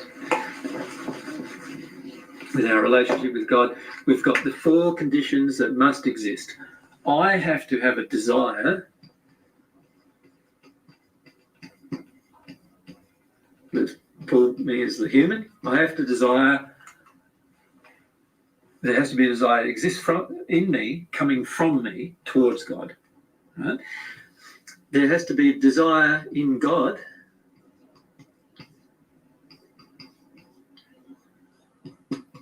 to receive it. Right? So God has to want to receive my desire and do something with that, to at least receive it, not even try to do it. 3, there has to be a desire from God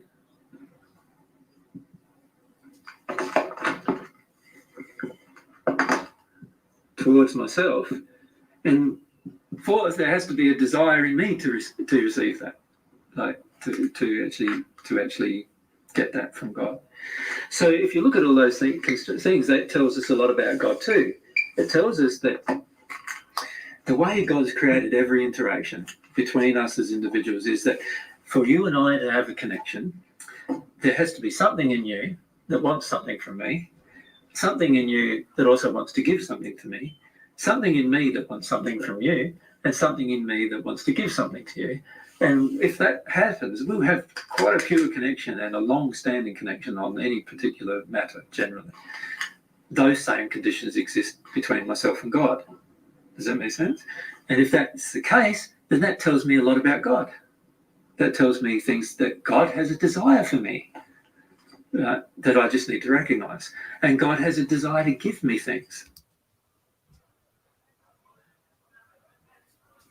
that I just need to accept. I need to be open to accept.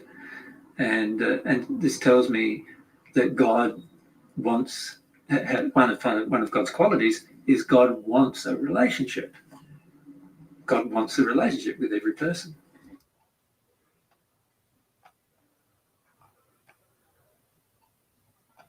So, what effect? Oh, I've got so many questions to ask at the same time. And yep, Go on. what I was thinking of is if there's a lot of questions, what we can do is try to put them in sort of other certain headings, perhaps.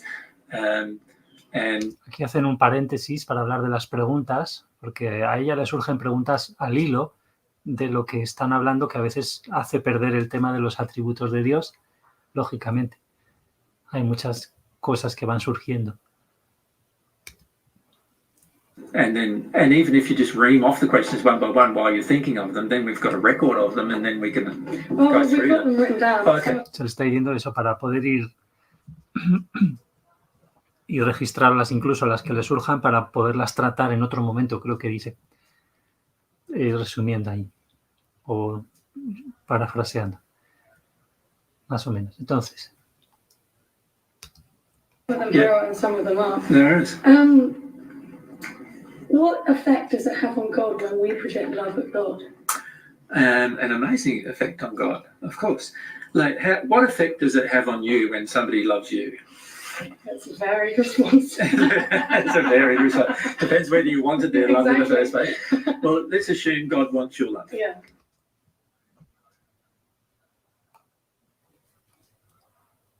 So what do you feel God would feel then? It would be lovely. You see, one thing that a lot of people on earth don't understand, and a lot of people in the spirit world don't grasp either, is this. God has given you the ability to not give something to God, right? Because God gave you free will. God gave you your own will to exercise how you see fit. Under those circumstances, you can see that God gave you the ability to not love God. In fact, the only thing that you can give God that God isn't able to take from you is your love, if you think about it. Your will, your love, your will to love God. Now, if you imagine that for a moment from God's perspective, you've created billions and billions and billions of children. And in your love for them, you've given them all the ability to not love you. And in fact, a lot of them don't. Huh? What do you think you would feel when somebody decided to love you for the first time? Yeah, it would be great. Wouldn't it? Yeah. It'd be something you've been longing for all of their existence, longing that they'd come to terms with it themselves, that they'd actually desire it from within their own heart. And then all of a sudden they desire it within their own heart for some reason, and away they go, and all of a sudden they start wanting to love you. You can feel the emotion that would be present, yes? It'd be just you imagine as a parent having a child, and then the child's 100 years old, or 200 years old, 500 years old, 1,000 years old, still doesn't love you. And then all of a sudden the child decides to love you. How much of an effect that would have on the parent. That's the effect we have on God when we love God. It's the same effect. Right? And when we first engage this desire to love God, and we first engage it, it's like, you can imagine God in the, up there, wherever God exists, beyond those universes that we've been talking about, just leaping for joy in her heart as a result of just one of God's, pinnacle of creation, God's children, one of God's children deciding to love God for the first time. And then how would you feel once that love became permanent? That would be such an incredible time, wouldn't it? It's a bit like, when you first discover somebody in a relationship, initially there's, I'm a bit interested. And that's a nice feeling, having someone a bit interested. Well, for most of us on the planet who have some form of a connection with God, we're really just still a bit interested. We're not really yet in the state where we're permanently interested in this relationship with God, and in fact have that as our very first relationship. Right? When we go through this process of becoming permanently interested in God, and in fact putting that as our very first thing in our lives, that very first thing that guides our entire existence, that's another milestone in our relationship with God. Then another milestone in our relationship with God is once we get to the point where we're permanently connected with love. Like God can give love anytime she wants, and we are ready to receive it. And we desire that love all the time. That would be another milestone, wouldn't it, in the relationship, just like it would be in a normal relationship. So you can see that there are milestones in our relationship with God. When the person who's had no interest in God at all first demonstrates some interest, like you did 4 years ago, God's heart leapt, yes, and God felt that and feels that as an emotion of joy. But Ludi still doesn't want God all the time, right? So God's waiting for that milestone to be reached. Once that milestone's reached, now there's a real development in the relationship, yes? And then once Ludi reaches the point of having a permanent connection in the sense of wanting God's love all the time and being able to receive it at any time and there being no impediments to the reception of that love, that'll be another milestone in the relationship.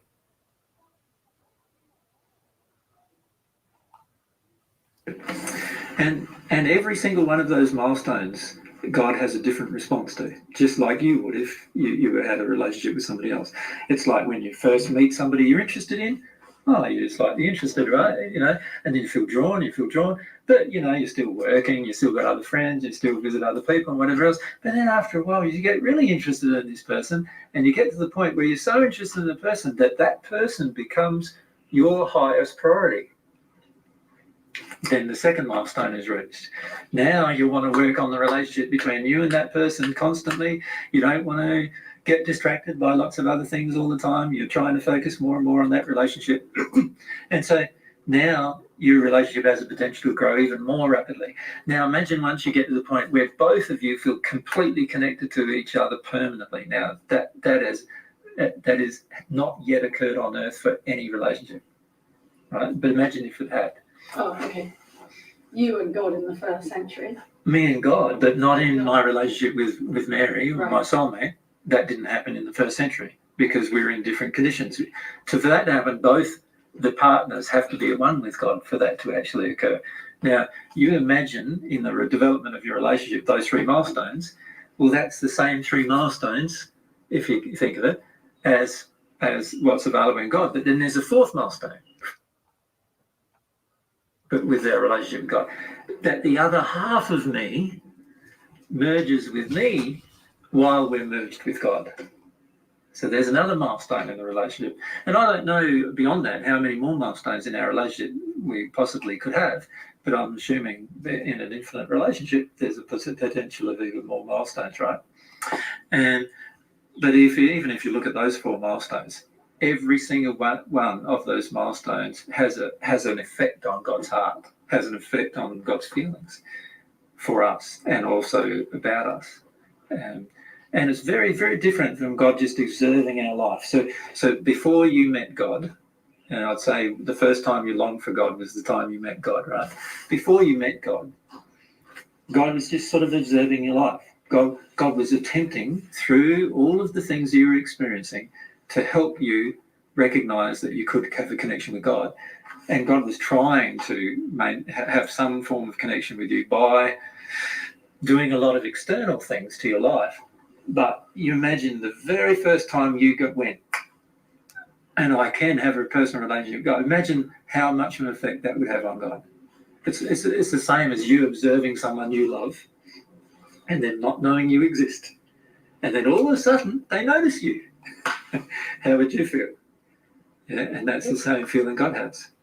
That God all of a sudden feels this feeling of, wow, this person now wants to have a relationship with me, which is different than me just observing her. Now I can be more personally involved in her life. Now I can have a relationship. Before it was just like I've given her all these things and everything, but no relationship. I can just watch her up until then. And I can affect her life through external events, but I can't really do anything more with the personal relationship. And then all of a sudden there's this personal relationship. Imagine the effect that would have on God. Yeah, and it does have a very, very powerful effect on God. Every single individual who decides for the very first time to connect to God has a very big effect on God. And I feel in a lot of ways, the love that we have, although it may, in comparison to God, be very small, the love that we have is something that does not belong to God. It only belongs to God when we give it. Yes. And you think about it, if I love God and you love God, and then others start to love God, then of course God's going to feel more than when God was just observing. Yeah. Just like if I love you and then somebody else loves you and then somebody else loves you, and then all these people start loving you, you will feel different than when nobody loved you. Yeah. Yeah.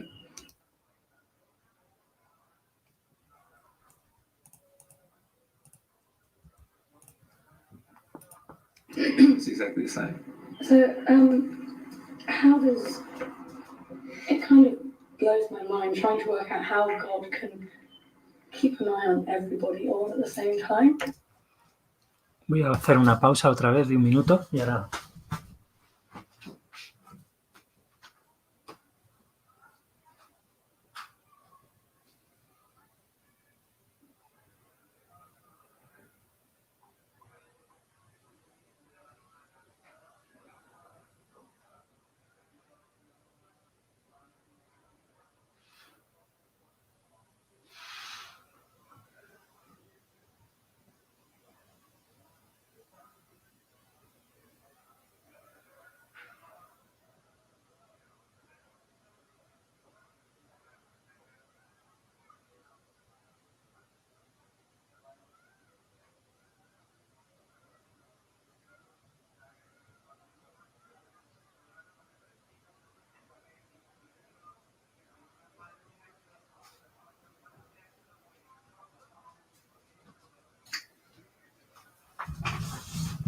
Seguimos.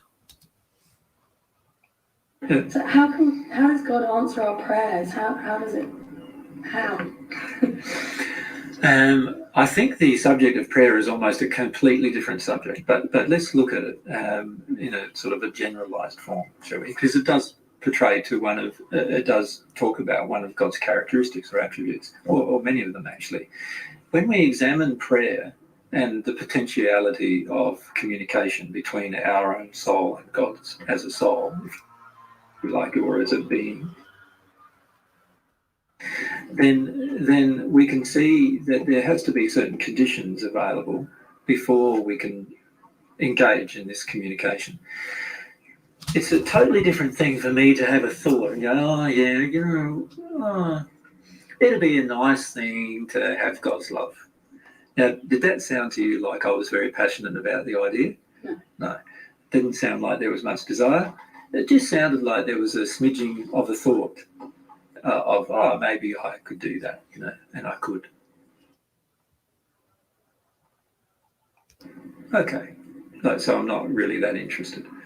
That's a lot different, isn't it, than if I just go, I have to do this, like I'm going to do this. Like, there's a lot more firmness in me, and there's now feelings in me associated with the thought.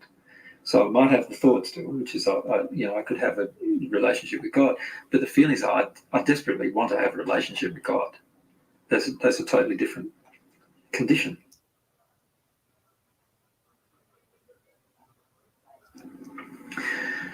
God feels every single one of my feelings, every single one of them. And in particular, God feels the feelings that are aimed at God. Just like if I feel you, I could feel every feeling inside of you, right? And eventually, every single person on the planet will be able to feel every single feeling inside of another person on the planet, right? But the feelings that you aim at me are the ones that I'm particularly open to feeling. Does that make sense? So if you aim anger at me, well, like if I'm open to feeling that, then I'll feel that quite a lot, unless I have some, and if I have some injuries inside of myself emotionally, in other words, I feel bad about myself, and somehow I feel low sense of worth somehow.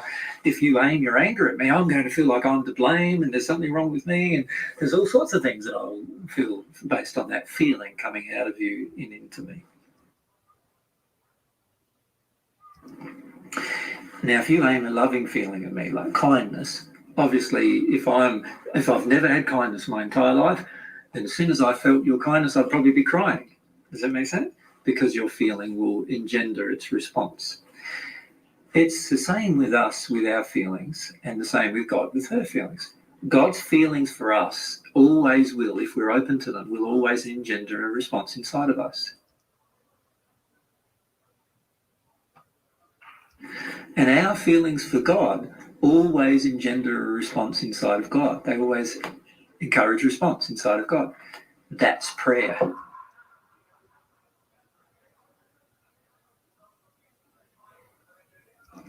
Prayer is God being able to feel our feelings. And prayer, and God's prayer is us being able to feel God's feelings.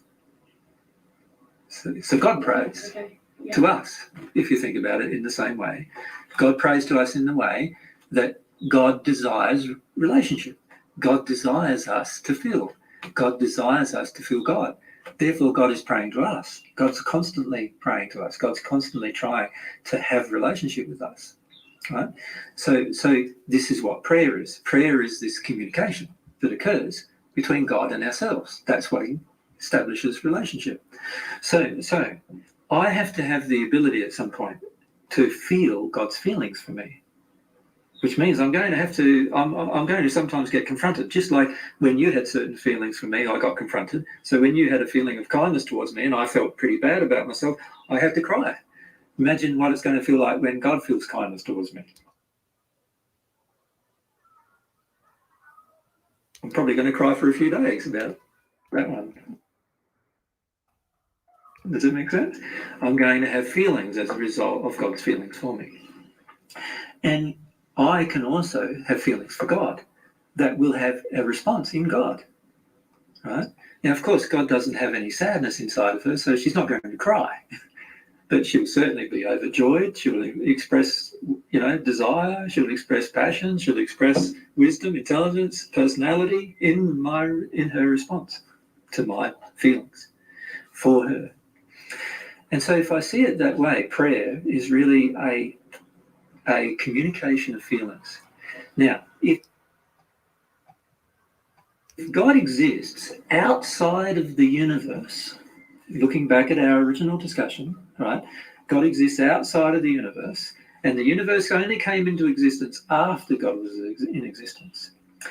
And when I am having a feeling, which is a prayer directed at God, it has to then be exiting the universe. Does that not make sense? So the substance of prayer, from a scientific perspective, and from a particle perspective, has to be something that exists in God's universe, where God exists. Do you understand what I mean? The particle that makes up prayer has to, for it to reach God, Right. has to exist in God's universe, in God's, wherever God exists. Right, okay, as well as here. As well as here. And does So- it come from us? It comes from us. This particle comes from us. So whatever this particle is, that is, it forms this part of this desire or part of the feelings involved with prayer, because it's not a thought. It's not like, oh, I think I'll just have God can give me some love now, without the feeling involved. That rises no higher than our own head, has no effect on God whatsoever. The feeling does have a huge effect on God. So when I have this feeling inside of me, it forms a substance which has the ability to open my own soul to receiving from God. But this substance also has the ability to affect God's soul, who exists outside of this universe. Right? So therefore the particle, the prayer, the desire itself, is a manipulation of a particle that exists in the universe in which God exists. Does that make sense? From a scientific perspective, from a physical perspective.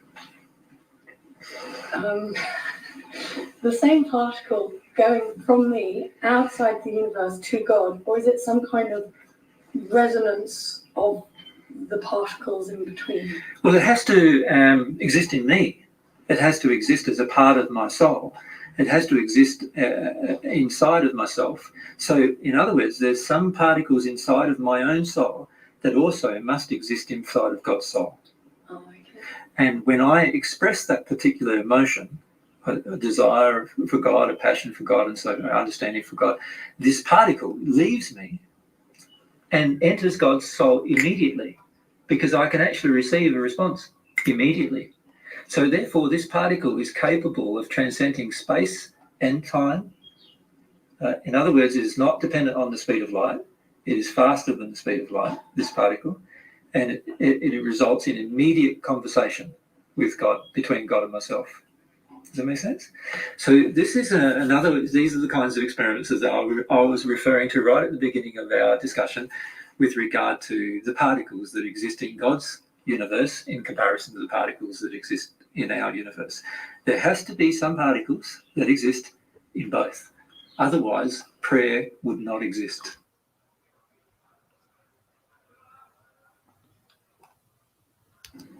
Does that make sense? Yeah.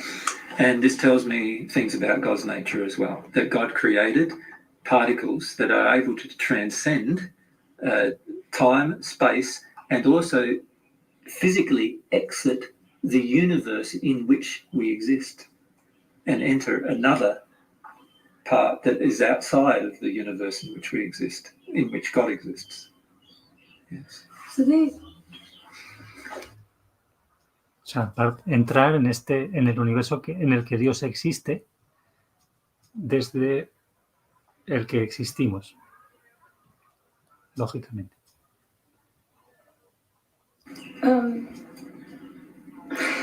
That raises a whole other set of questions, doesn't it? And perhaps, Lily, that's probably a good place to end this interview, and then continue with the other questions that it raises. Because if you think about it, so what I've just presented, I've presented firstly a concept that emotions create particles or manipulate particles that transcend barriers of the actual universe itself, that can enter God's soul, and therefore, and also God can transmit such particles via a conduit, via the same kind of means, via desire. separate from the Holy Spirit. Separate to the Holy Spirit. Yeah. These are, but all of our feelings for God.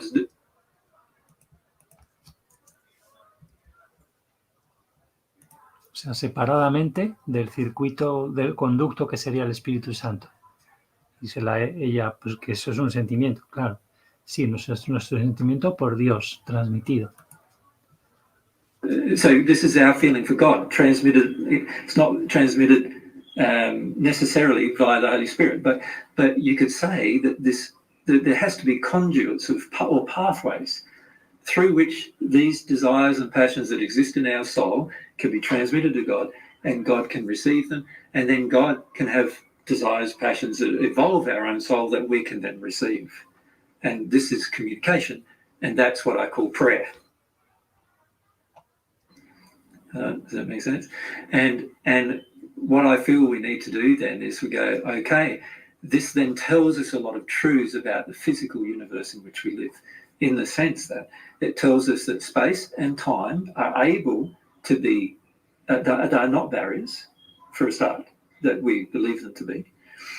It also tells us that we are able to have instant communication to a being that lives beyond our universes. So that tells us that the particles that exist or travel between ourselves and God have to exist in God's universe as well as our own. Yeah. And so that tells us, there's scientific experiments that we could do about these particular particles. We could find out their characteristics through a whole series of scientific experiences that do not involve particle accelerators and do not involve cyclotrons or any other type of, physics-based thing that we have to create. And this is what I was saying at the beginning too. There are experiments that we can engage in scientifically that are far more simple than what is currently engaged in scientifically, that would tell us far more about the universe if we just understood some of these basic facts about God, God's nature, God's attributes, qualities, the universe and the universe's nature and attributes and qualities.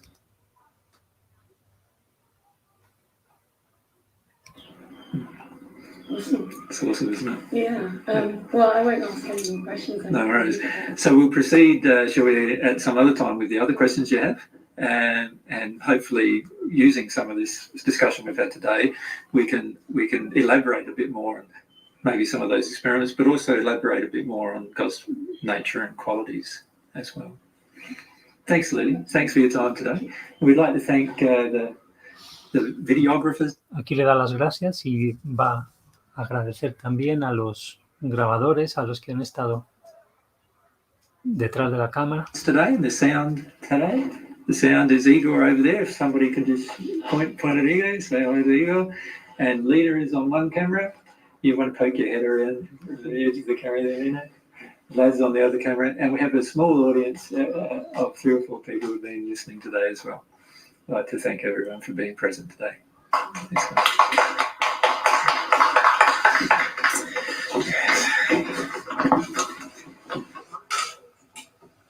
Just a bit. Good, Lily.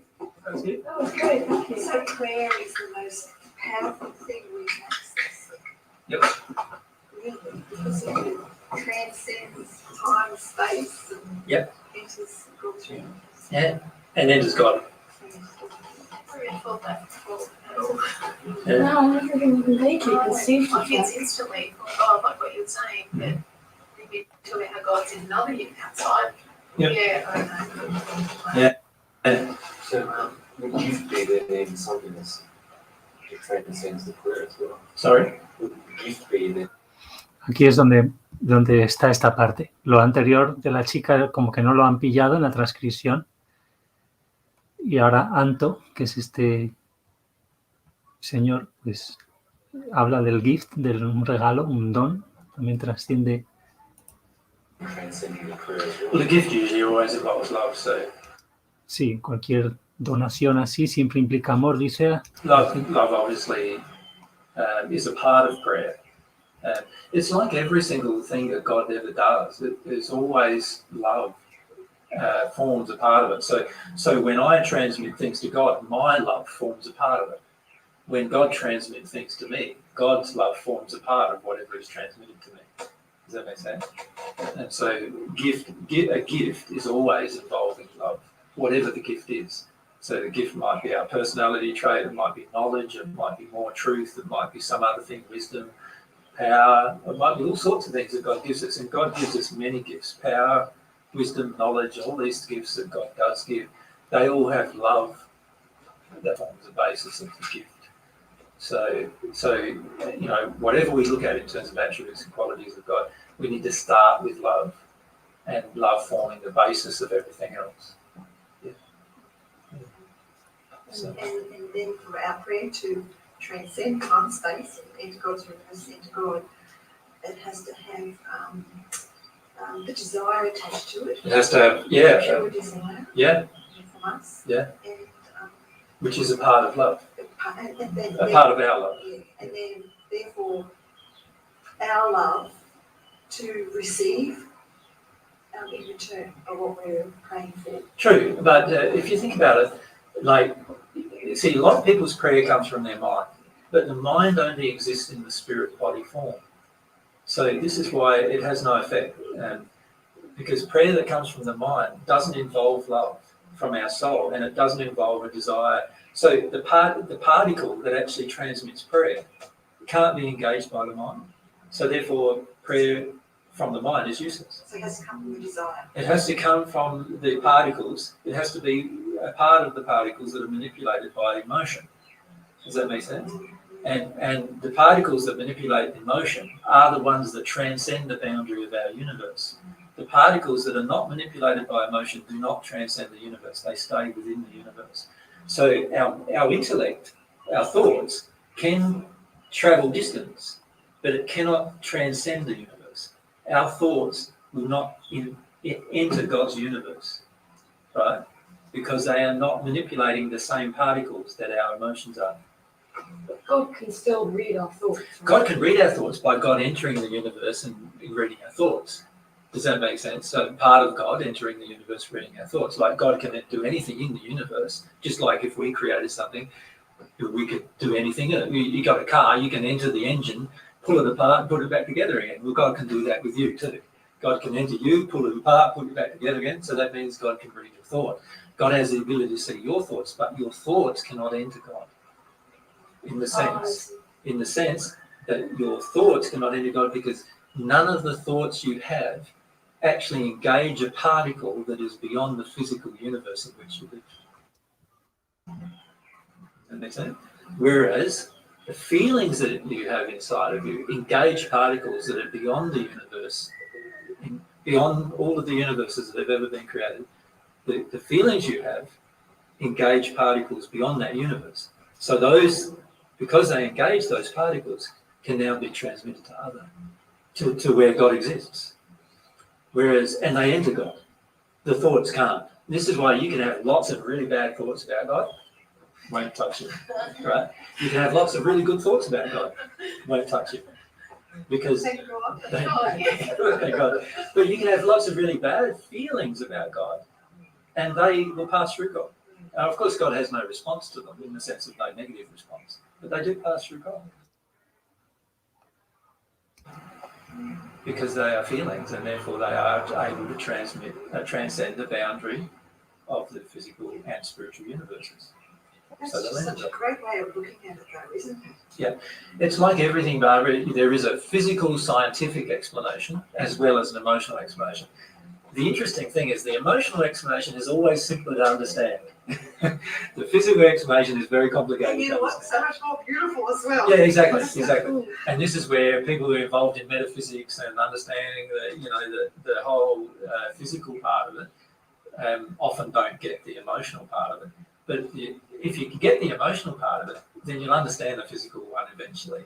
Does that make sense? So now that I've described prayer to you in that regard, in the way that I have, you'll be able to get that pretty easily emotionally if you understand prayer. But if you've never thought of prayer, then you'll be thinking, because you've never felt the transmission between yourself and God. You don't really know. Well, prayer and religion to me always felt hollow. Well, a lot of it is hollow. Not all of it, but a lot of it is, because a lot of it is encouraged to come from the mind. Now, obviously, anything that's rote, say our Father 25 times, our Father art in heaven, that's a rote thing to do. It's not going to involve much of your emotions, except perhaps an emotion of annoyance. And as a result of that, yeah, God will feel your annoyance, but God won't feel that you're asking God to do something. Does that make sense? God will feel. God responds to what you feel, because what you feel is the prayer, particularly when it's directed to God.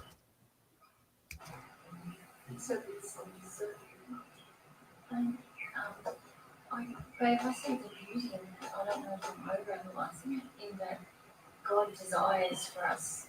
God designed it that way so that we have to access our soul, because He knows that's the most powerful, beautiful part part of us. Well, it's the only real part of us too. Yeah. Yeah. So if you responded to prayers from our mind, Then we'd be busily doing it in our mind and never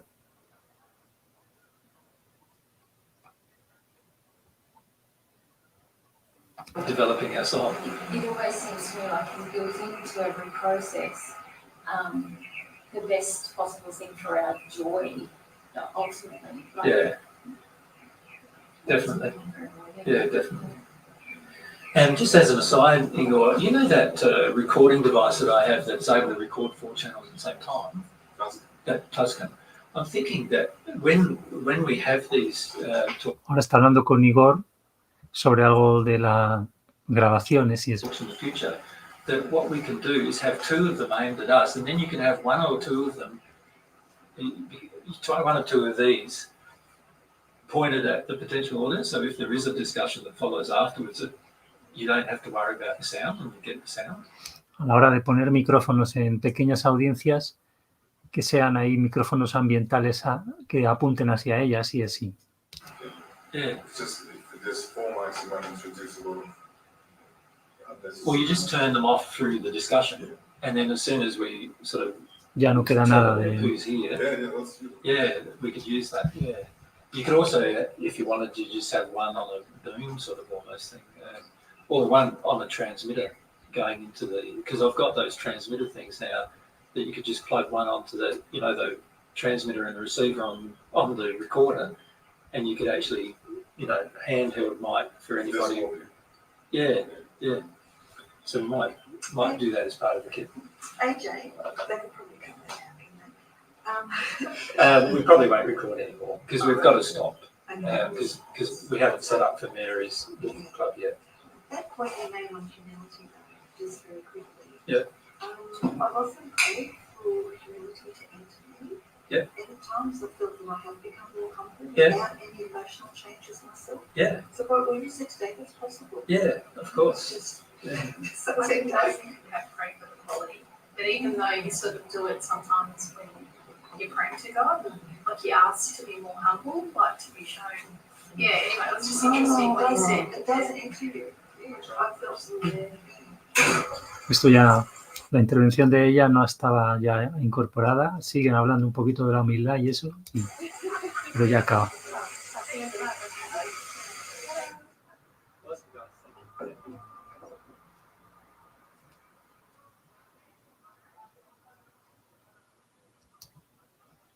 Bueno, pues hasta aquí. Espero que se haya grabado.